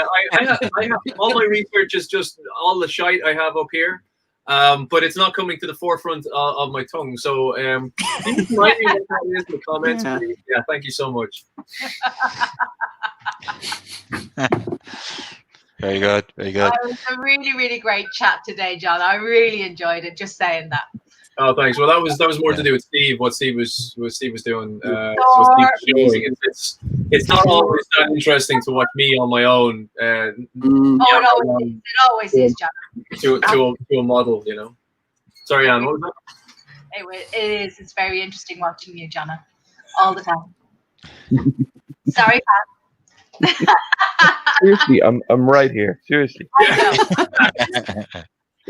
Right. So, and back to time travel. Yeah. And back to time travel. Okay. If we go back to time travel, is there a sci-fi TV show that has not done time travel that you would like to see do time travel? And if they did, what would you like to see them do? Ooh, that's a good one. It definitely wouldn't be Friends. I mean, doesn't everything we watch do time travel at this stage? I mean, one of the shows. Yeah, there's always like they have to flashbacks. There's flashbacks, but there's another kind of straight time travel episode. Time travel, yeah. Flashback and Voyager. Yeah, it's a great way to see what's been with the Sulu series. Great to see George Takei back. That was a very good episode. But we've also got the show that I've actually fallen off watching because there's so many in the expanded WB universe, TV universe. But Flash has done time travel. Flash, Arrow, Legends of Tomorrow is another time show. Legends of Tomorrow, what they do is time travel and jump around through time. I think they've gone more down the kind of comedic route with that show now. That was built firstly as just an 8-episode mid-season, not even a mid-season replacement. It was a mid-season one-off. It was given 8 episodes, and then they were so successful they were given 8 more and didn't really know what to do with themselves. But they're continuing on as well.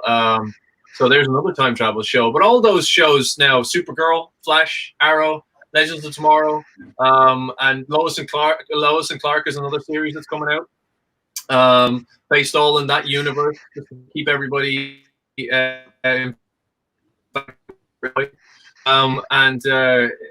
so they've done time travel, and we've had all sorts of Superman time travel stories as well. Yeah, I mean, the interesting thing about it, I know, as regards, movie critics and all that kind of stuff, they would classify the comic book genre and TV shows as sci-fi. I kind of don't see that myself. Like, I mean, for me, I think that's a different genre to sci-fi. But they have done time travel well. I mean, even very recently with Avengers Endgame, where the whole plot point was them going back in time to go and source the Infinity Stones and bring them back to the future. I thought for a comic book movie, it did it quite well and explored the concepts of time travel, the possible consequences of creating different, strands of realities and all that kind of stuff. Alternate universe is based on that decision. Yeah. Here's a question on that, Frank, or for everybody. Could Steve Rogers stop himself from helping all those years, since there was 2 of them on the planet? One was in ice up until a certain point, but the one that wasn't in ice, that was had traveled back in time. Did he do covert missions? Did he continue, or did he just be a stay-at-home dad? Did he leave the world? What do you think he did? That's it. Yeah, I mean that's an interesting one for a lot of fans of Marvel and the comic books are saying there's no way Steve Rogers could just stand back and watch some of the more horrendous events in history take place, knowing that they're about to happen. It's an interesting one. I think he actually went back and he didn't go into the ice at all. That would be a complete paradox, because then there would be two of them. Exactly. Where did he grow old then? That's the thing. If you go with that one, man, where did he grow old? I don't And think you also, should. it was all based on the idea that the whole thing was he came out of the ice. So if he doesn't go into the ice, the whole thing is a paradox and it can't function. Yeah, but where do you stop when you actually start meddling with time? Where do you stop? At what point do you say enough meddling? This is what we're going to deal with. It's not perfect, but we're going to go ahead with this strand of time. Yeah. Yeah. You see, who watches the Watchers? Well, that's it. That's it. What TV series wasn't there a TV series? Oh no, sorry, I'm thinking of The Watchmen. Was it no, not Watchmen, but no. Oh, sorry, I'm thinking of Highlander, where there was the Watchers and they kept an eye on the Immortals, who were traveled through. They traveled through time by just aging. It was because everybody's a time traveler. Stephen Hawking will tell you this. Everybody's a time traveler, except we only travel one direction. It's the traveling, accelerated traveling in the forward or reversing backward, but everybody's traveling forward in time. There's an interesting show actually, which has now arrived onto Netflix. When I was watching originally, it wasn't on that, where they involves time travel and they're chasing after these guys who are going back and changing moments in time. They're going back like to the time of when President Lincoln was assassinated, to the various different aspects anyway in history that they're looking to change based on trying to get a hold of a secret organization within the American government. What was it called? It was very interesting. And that is amazing. If the guy sitting on the bench was the OG Steve and he went back and never went into the ice or got superpowers, how would he been able to find the Avengers and known about their history and have the shield? Yeah, I mean, that's from that Facebook user is Helen Lynch. Helen Lynch, yep. Yeah. Would it have been after Agent Carter? Andrew asks. Yeah. There's David Worthy says he became the head of various intelligence agencies. Ah. Sorry, John has just discovered that he can do that. He can pop up questions.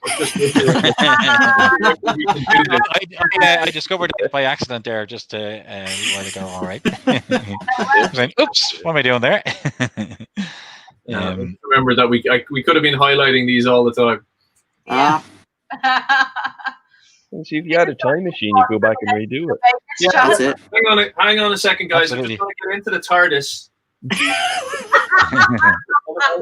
I've got two parts of it here. Maybe if I stand on this bit and put this on my head, will that work? Right, let me put this on the floor and I'll just spin this. Okay. But it's supposed to be bigger on the inside than it is on the outside. So no, my one's supposed to be smaller on the outside.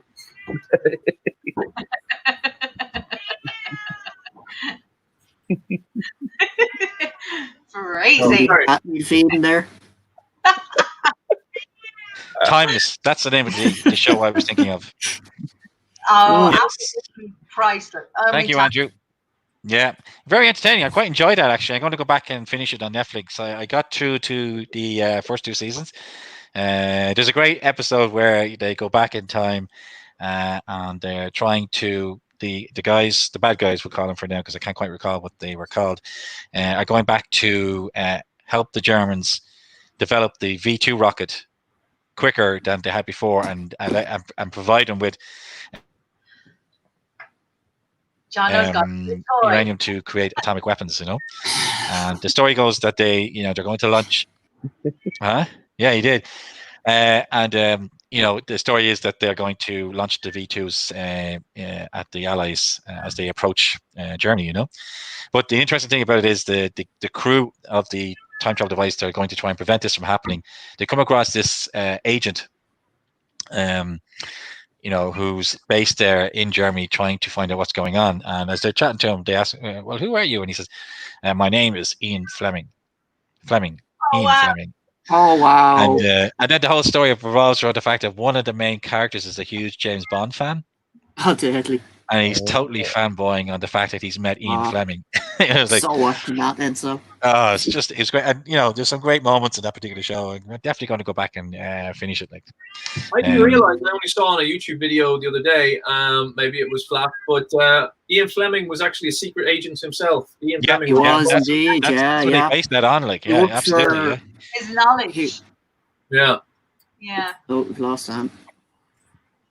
So I think no, I'm there. No, frozen. Nope. Oh.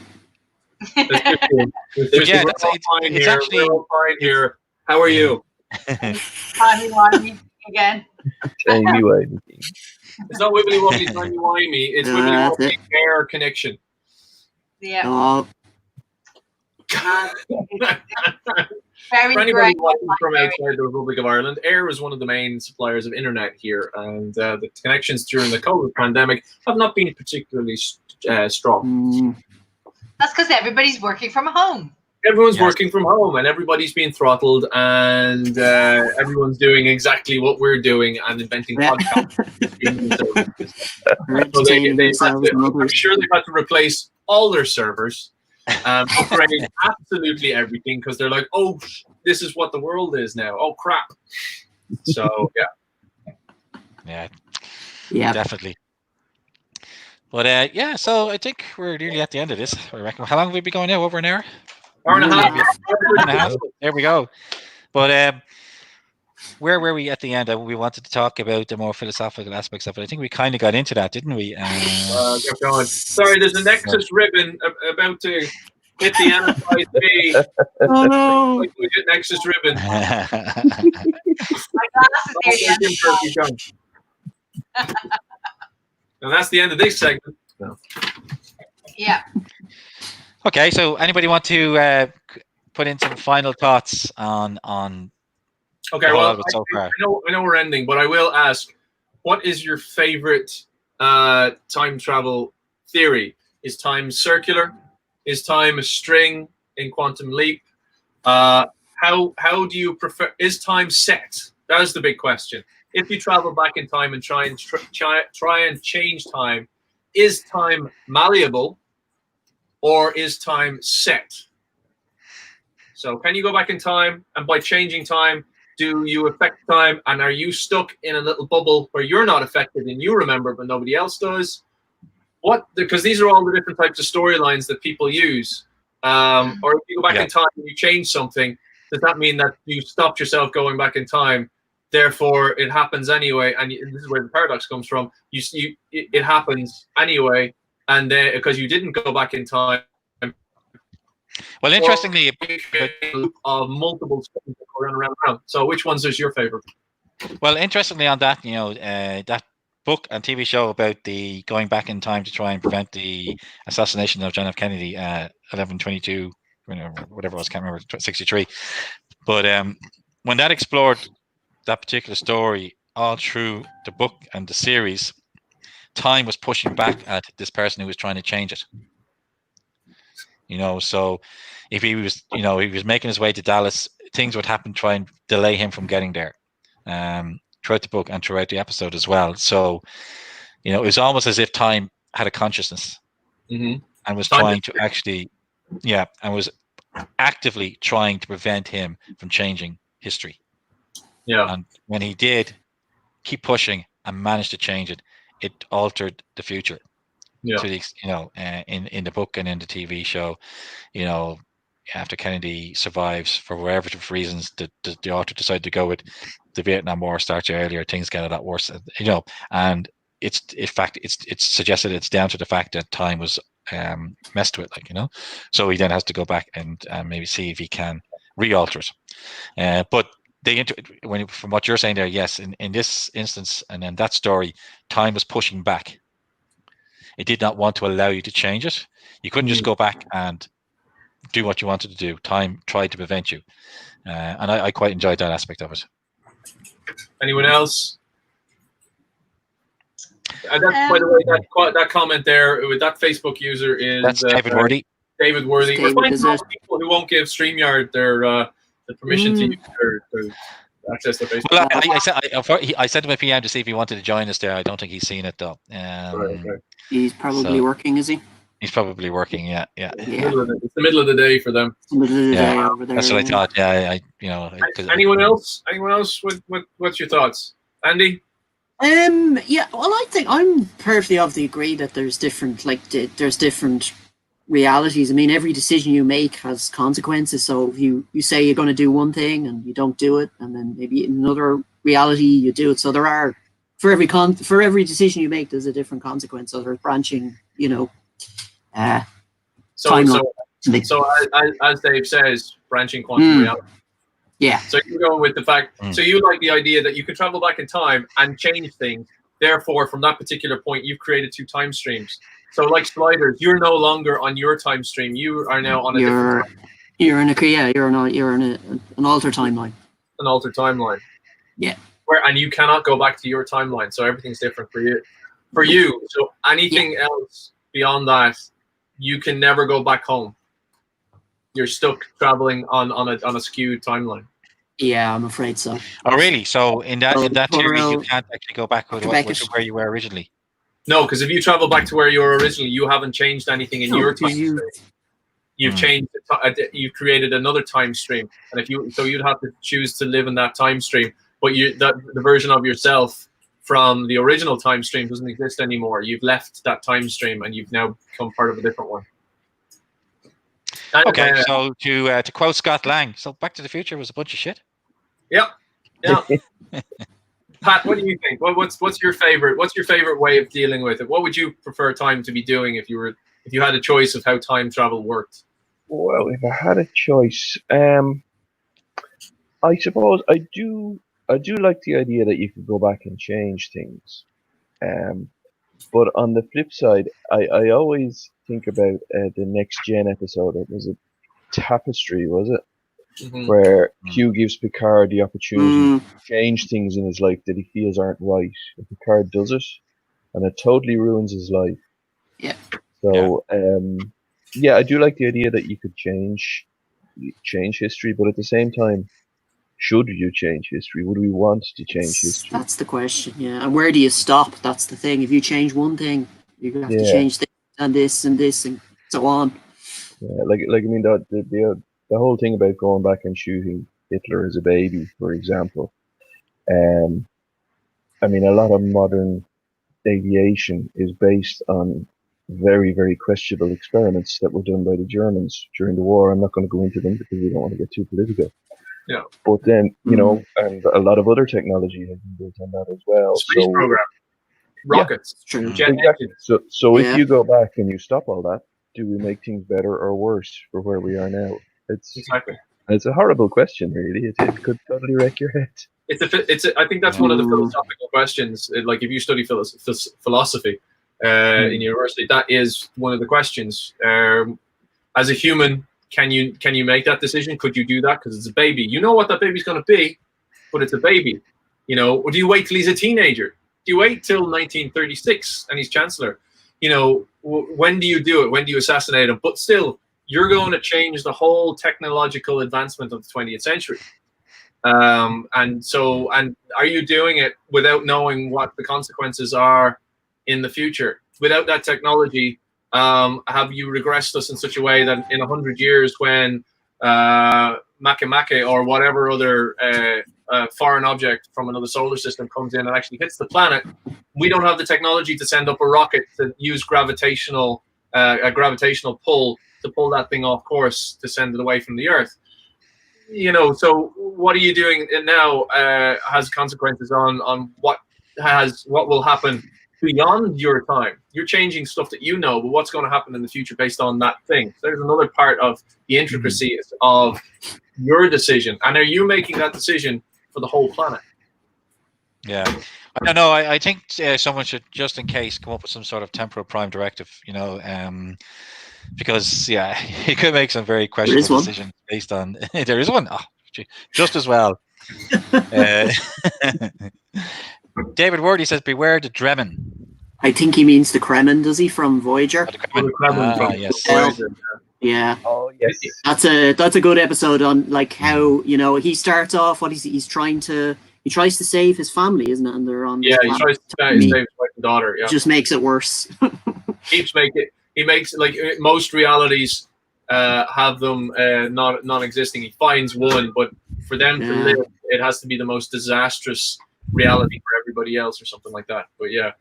No, I vaguely remember that one. Yes. Can't remember. Year of Hell, yeah. It was a two-part. Year of Hell, part 1 and 2, yeah. David also says, don't assassinate, support his art career. I presume he's talking about Hitler there. I heard he wasn't a very good artist anyway. He was ahead of his time with vegetarianism. He could have been great. He could have been a contender. But it is one of those those big questions about time travel, isn't it? You know what I mean? Should you, if you develop time travel, should it be done in such a way that you can only observe, that you can't actually interact and change history, because there's possibility of disaster consequences by changing history, even minor butterfly effect. But yeah, exactly. It's like, Julian Bashir meeting his long lost grandmother on the original Enterprise. Like, the original Enterprise, she could be my long. I might go back and you'll find that we never existed. That. Yeah. That's called the predestination paradox. The predestination paradox. There you go. Yeah, I mean the whole premise of yes, of course, Red Dwarf. Lister is his own father. Yeah. So, you just mentioned Groundhog Day, which is one of my favorite movies. Yeah, it's one of my favorite movies. I suppose it is, isn't it? Yeah.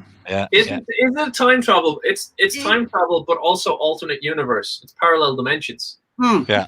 Because every time he wakes up, is he traveling back in time, but also jumping? Because the amount he spent, and somebody calculated, I think he spent 114 years or something. Somebody actually calculated for the amount of time he needs to learn all the things that he learned to the skill level that he's at, like playing the piano with the jazz band, baking and all the things that he knows. He had to have been doing that for 100 odd years before he figured out the perfect solution to get out of the loop.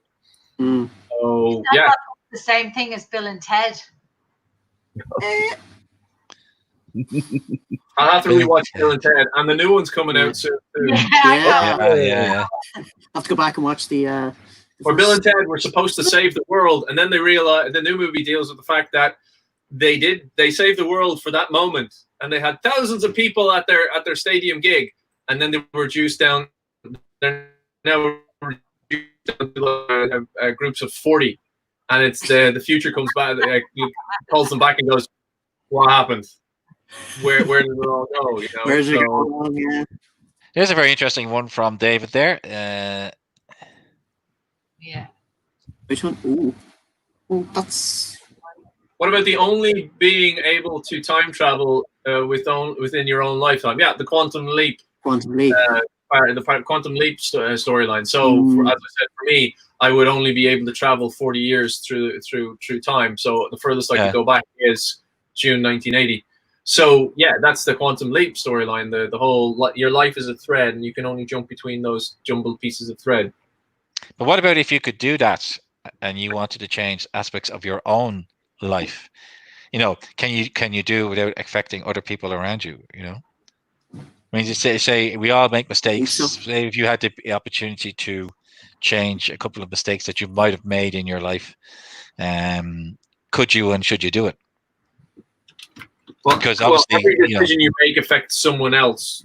Turning left, Yeah. turning right, someone avoiding you, braking on the car, turning, putting your indicator on, not putting your indicator on. Have you changed someone's mood? That'll affect someone else, and how they contact people. So, you can't just make a decision. Even if you make a decision to pee against a tree in the middle of the forest, and a squirrel comes up and decides not to run up that tree because he smells predator pee or something, where is that squirrel going to, run along an electricity wire and short someone's electricity in someone's house? I can keep going with nonsense, by the way. I just want to know which one of us is the predator in that particular. Which one of us is the predator in that particular scenario? Well, I'm talking about humans being the apex predator. Yeah, my brain hurts. Oh yeah, that's all. Yeah, temper mechanics. Oh, I have a headache. Doctor Who says, or David says, Doctor Who Left Turn. Oh yeah, yes, that's a very good one. Well, yeah. To go for David's comment there, if you want to know what's happening, I'll explain later. We don't have time for that right now. What we have to do is run. Run, yeah. Yes, I haven't watched an awful lot of Doctor Who, so I'm not sure what that refers to. But Doctor, there's an awful lot of running, and in the comic relief Rowan Atkinson version, they just keep running left down the same set. They just keep cutting back same set. Oh, right, okay. Go and turn left, go and turn left, go and turn left. So yeah, that's kind of where that comes from. But he's just said out there is to the fact that I haven't watched very much Doctor Who. Oh yeah. I've only recently completed watching time travel generally. It's just one of those shows. Actually, one that popped into my head there while we were talking. Anybody watch Continuum? I only saw the pilot. Yeah, I watched a little bit, but I couldn't really get into it. I don't know. Yeah, I'm putting that forward as probably one of those shows that didn't do it all that well. No, yeah, it didn't grab me either. No, it didn't. But yeah. I don't know. I'll tell you what happened with Continuum for me. I watched it, and unfortunately, fortunately, unfortunately, so much sci-fi is made by the Sci-Fi Channel in Vancouver. We all know by sight the regular Vancouver actors. So we all just know, we don't know their names, but we know what their names are. So we know in the Rolodex of the casting agents in Vancouver who does what type of archetype of character within episodes.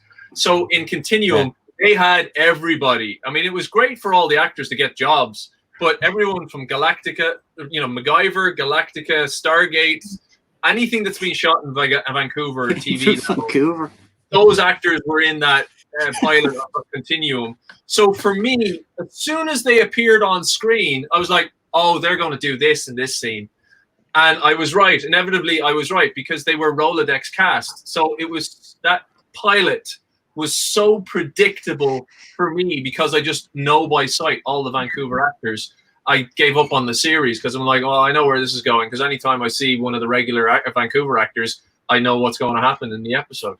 Hey, Michael. How are you doing, buddy? Hi, Michael. Hi, Michael. How are you? Don't forget to do your homework, Michael, for Wednesday. I must do mine tomorrow.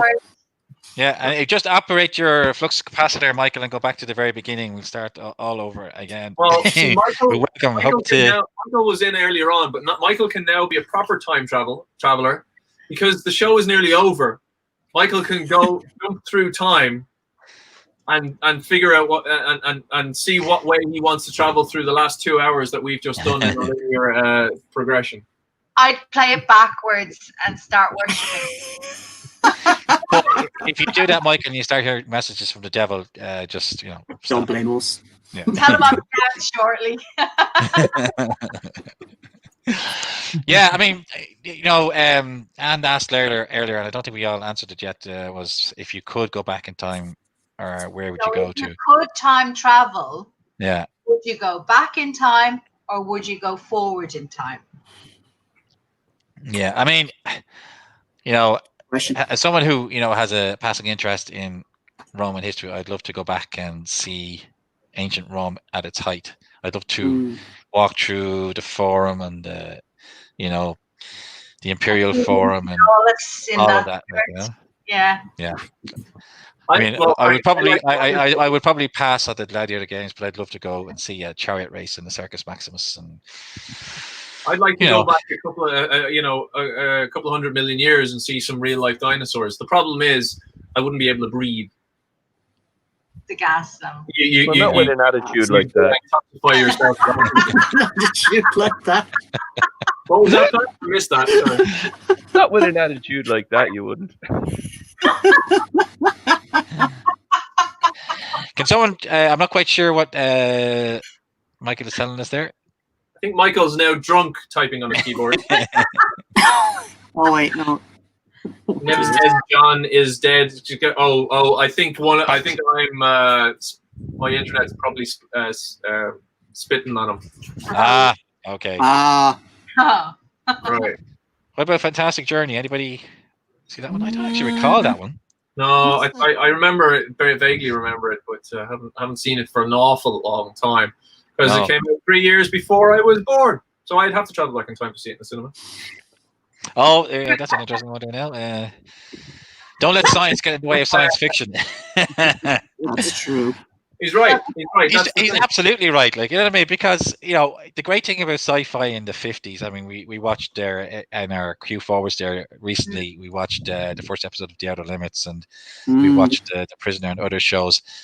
They were able, because the scientific knowledge isn't what it is now, they were able to allow their imaginations to flow freer and really go all out there with the kind of storytelling that they wanted to do. So whether it was like time travel or bringing a being of energy across vast distances of space using a radio telescope, which was the first episode of The Outer Limits, it was, you know, fantastic. I loved it. And when you get too deep into the science of it, I think you can lose some of the pure science fiction storytelling.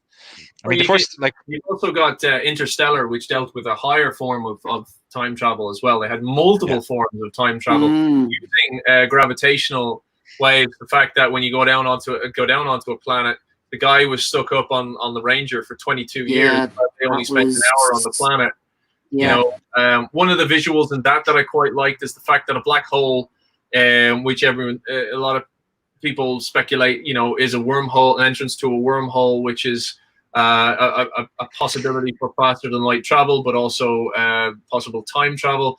But one of the things that I was actually discussing with my mother recently was the fact that black hole is actually a bad descriptive. It's an original descriptive because it was hole in space because there was no thing there. But they say now that a black hole is actually a collapsed star that's so dense nothing can escape for it, not even light. So that would mean to me that a black hole is actually a sphere. It's not a hole at all. Because the idea in English of it being a hole means you can travel through it.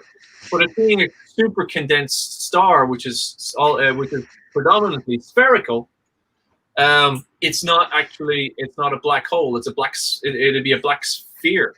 And also you'd be crushed to death, yes. Yes, yeah. Unfortunately. It's not more of a cylindrical sphere. No, I don't think gravity would. Because it's actually, the gravitational pull is actually pulling the fabric of space down into another point of space. Yeah. So well, we've only recently gotten a blurred computational image of the accretion disk around the black hole. To give the idea of it's a bit more of a spherical thing, but there's an accretion disk, and a disk again is a two-dimensional plane. It's a flat thing. Yeah. So this is where and it's another thing where we talk about travel between warp travel between two particular points. I hate this one. What's the quickest direction between the two? Event Horizon. Event Horizon. Go through it. And Stargate. The Tolians gave the same. Wasn't it the Tolians gave the same speech to Michael Jackson? Yeah. So Daniel Jackson. I hate that. So I want to see someone create a cube, a gridded cube, and show me warping space, because when you fold that from there to there, what happens to all this space in here? Is that being epically crushed and all the space over here being epically stretched? How far away is that stretch going to be?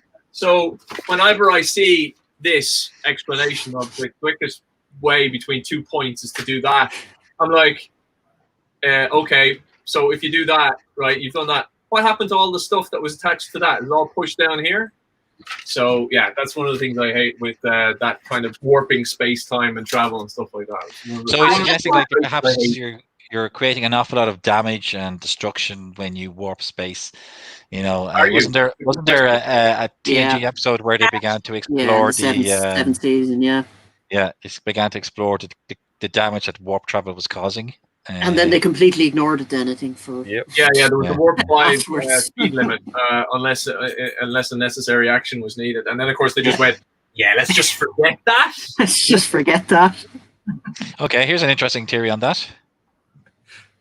Oh, warping is projection, like film being projected on a screen. Still have my three-dimensional brain around that. Oh God. Yeah.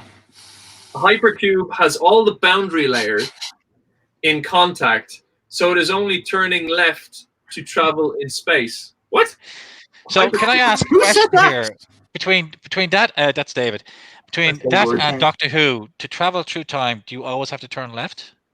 Yes. And what happens if you turn right? Oh. Look, I just want to know what happens when we hit the 5th dimension.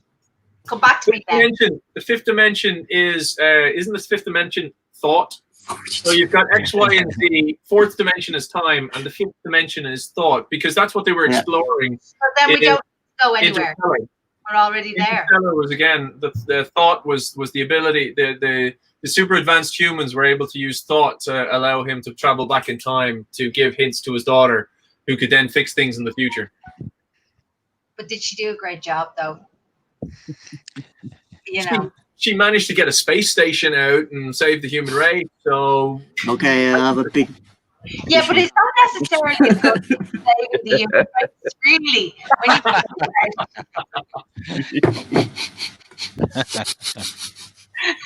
equals Janeway fish. Yes, the Janeway Paris salamander. The salamander. That was a brilliant episode. One of Voyager's finest moments. Threshold. Mm. So here's another. That's a whole other conversation. Frank, as we pass the 2-hour mark on this, and we've been traveling at about 88 miles per hour with the I know, you should see the scorch marks on my tires at the back there. It's like... So my question is, what happened to Alan O'Shea? Oh, at what point did okay, we'll all get our cups and leave, because we don't want to answer that question. I don't know, but I think what we'll do is we'll assign Sapphire and Steel to see if they can figure that one out. Sapphire and Steel have been assigned. Where are you watching that for Wednesday, by the way? Is it on YouTube, is it? Yeah, it is on YouTube. First 3 episodes are on YouTube.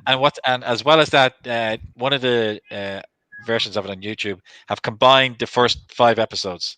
Yep. Oh, is there a link for that, Frank? There is, I think Andrew might have put it up on the Q Forward page. I'll have a.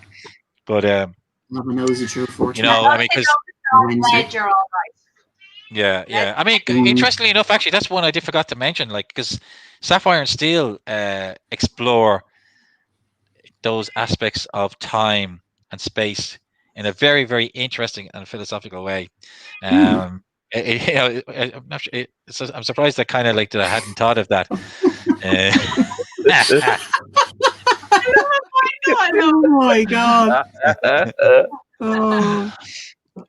But yeah, so it'll be interesting. Oh, did we lose Jono? Yeah, I think is that his. Oh. It's no, he's coming back. Yeah. Whammy. So there he is. Oh wow. Maybe. But Sapphire and Steel explore these aspects in a very interesting way. So you'll find it on YouTube, John. All right, and you know, each episode is like 20 minutes long, so that one that combines the lot. It might be worth checking out. But, My cat has just woken up. I was just about to say, Anne, is that why? Your cat is off the last half an hour. That cat He's on his time. scratched me the other day. Yeah, the TARDIS is broken already. Andrew Brannigan, look, I mean, the TARDIS is in pieces.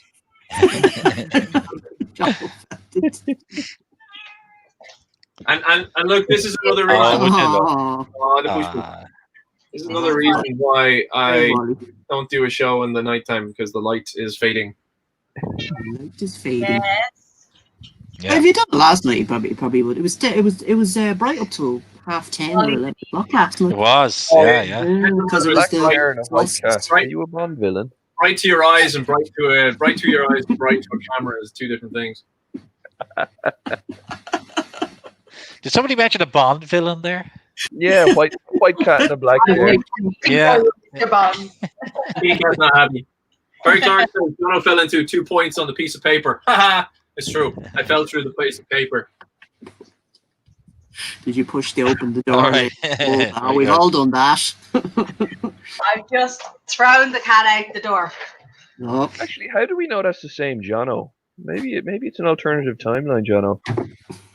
Yeah. Well, now you see, that's the thing. Oh, I hate to tell you, but you look a lot like one of the lads out of Bill and Ted. Does anybody have a tricorder so we can scan them for temporal anomalies? Pete, I'm the same guy. Yes, I am totally. Yeah. taking the chief medical officer, please come down to this ready room. Where's Pete? Pete's still watching. I know Pete was in the comments earlier He on. was, yeah. He was, yeah. There, Doc. Give us a shout. And if he comes down wearing that skirt he wore on Saturday night in that video, oh boy. Oh, my Lord. Wow. Oh, I'm so envious of those legs. That was a great video. David Worthy's asking about the quantum signature. I don't know whether he's talking about Chinese takeaway or.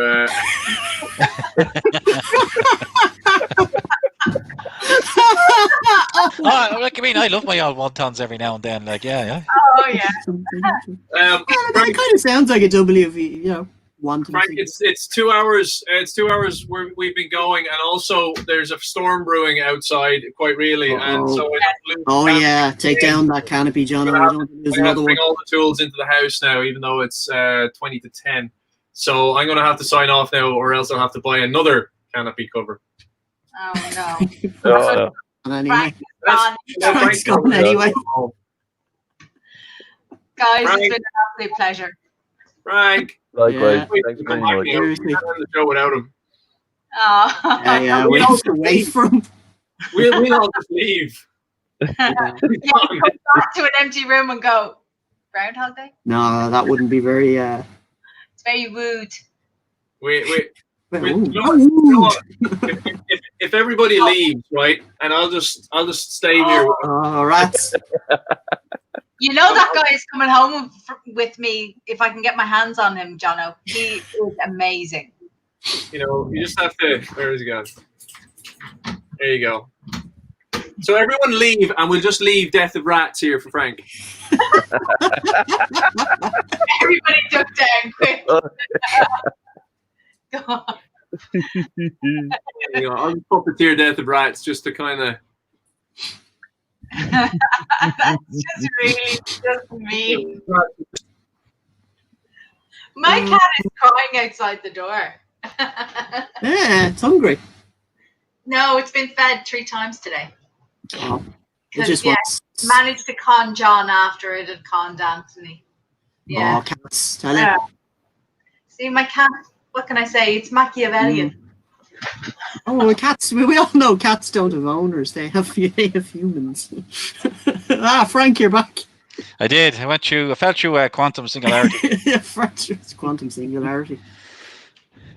Or maybe it was a one-time signature. I'm not quite sure which, but that just seemed to pop up there just as that happened. Like, This is how long we've been waiting for you to come back, Frank. Jono, I keep telling you need to start eating your greens. This tendency of you is not to eat your veg, Very good. But And have a bean and it'll feed you for 3 months. Oh yeah. Very good. All right, Frank. I think that's it. yeah, pretty much. Yeah, I think we've Sending it covered to the. You know, it went on longer than expected, but that's because it was Mhm. we really got into it. We Like, don't know when to shut up. Really. yeah, well, there you go. But it's very enjoyable, guys. Thanks so much for being part of it. Like, any suggestions for the next one before I wrap it up completely? Any suggestions for what the next one should be? Multi-universe. Multi-universe. Oh yeah. Alternative time. What do you call it? You know, the Terran Empire and everything. Thingy. Alternative, yeah. Alternative realities. Do Yeah. you think it should be something broad, or should we maybe examine a particular TV show in more detail, or what would you like to? As a plot device. Yeah, just broad one. Yeah. Sounds good. Or even classic sci-fi. Say, for example, Forbidden Planet. We could maybe start with that sometime. Somebody mentioned Bond there. I was going to say what we should do is, how good was Bond during the Cold War and how poor was it after the Cold War ended? Ooh. Yeah, you need a few hours to discuss that, Frank. I know. I think, Frank, we should leave that for the comments or a poll. Yeah, absolutely. Good idea. Well, that's it. That's it. If anybody wants to suggest something they'd like to hear the XO Chat Live talk about and take part in, certainly, absolutely. Send us your comments and your suggestions. We'd love to. Props and chips, maybe. Yeah, that's a good suggestion. I reckon props is more the maker chat sort of, arena there. Chips, possibly. Chips, yeah. I know how to crash them. Well, I'll tell you what, before we end off, we'll say, look, once things get back to normal and Jono's flight school gets up and running, with his chair, that can't wait to see. Do we all have to? Can't wait to see what he's going to do with that chair. We weren't going to announce that just yet, Frank. All right, sorry. I thought we were talking about the chair, but look, you're going to be doing some sort of fun with the chair anyway. Yeah, we got stuff planned for the chair. There's more than just me going to be sitting in it. But yeah, we've got some bits and pieces coming up. I keep hinting at it in the show, but yeah, well, let's just keep that for I know. the future. I'm eager to learn the skills required to actually load the torpedo tubes and then fire them instead of unload them.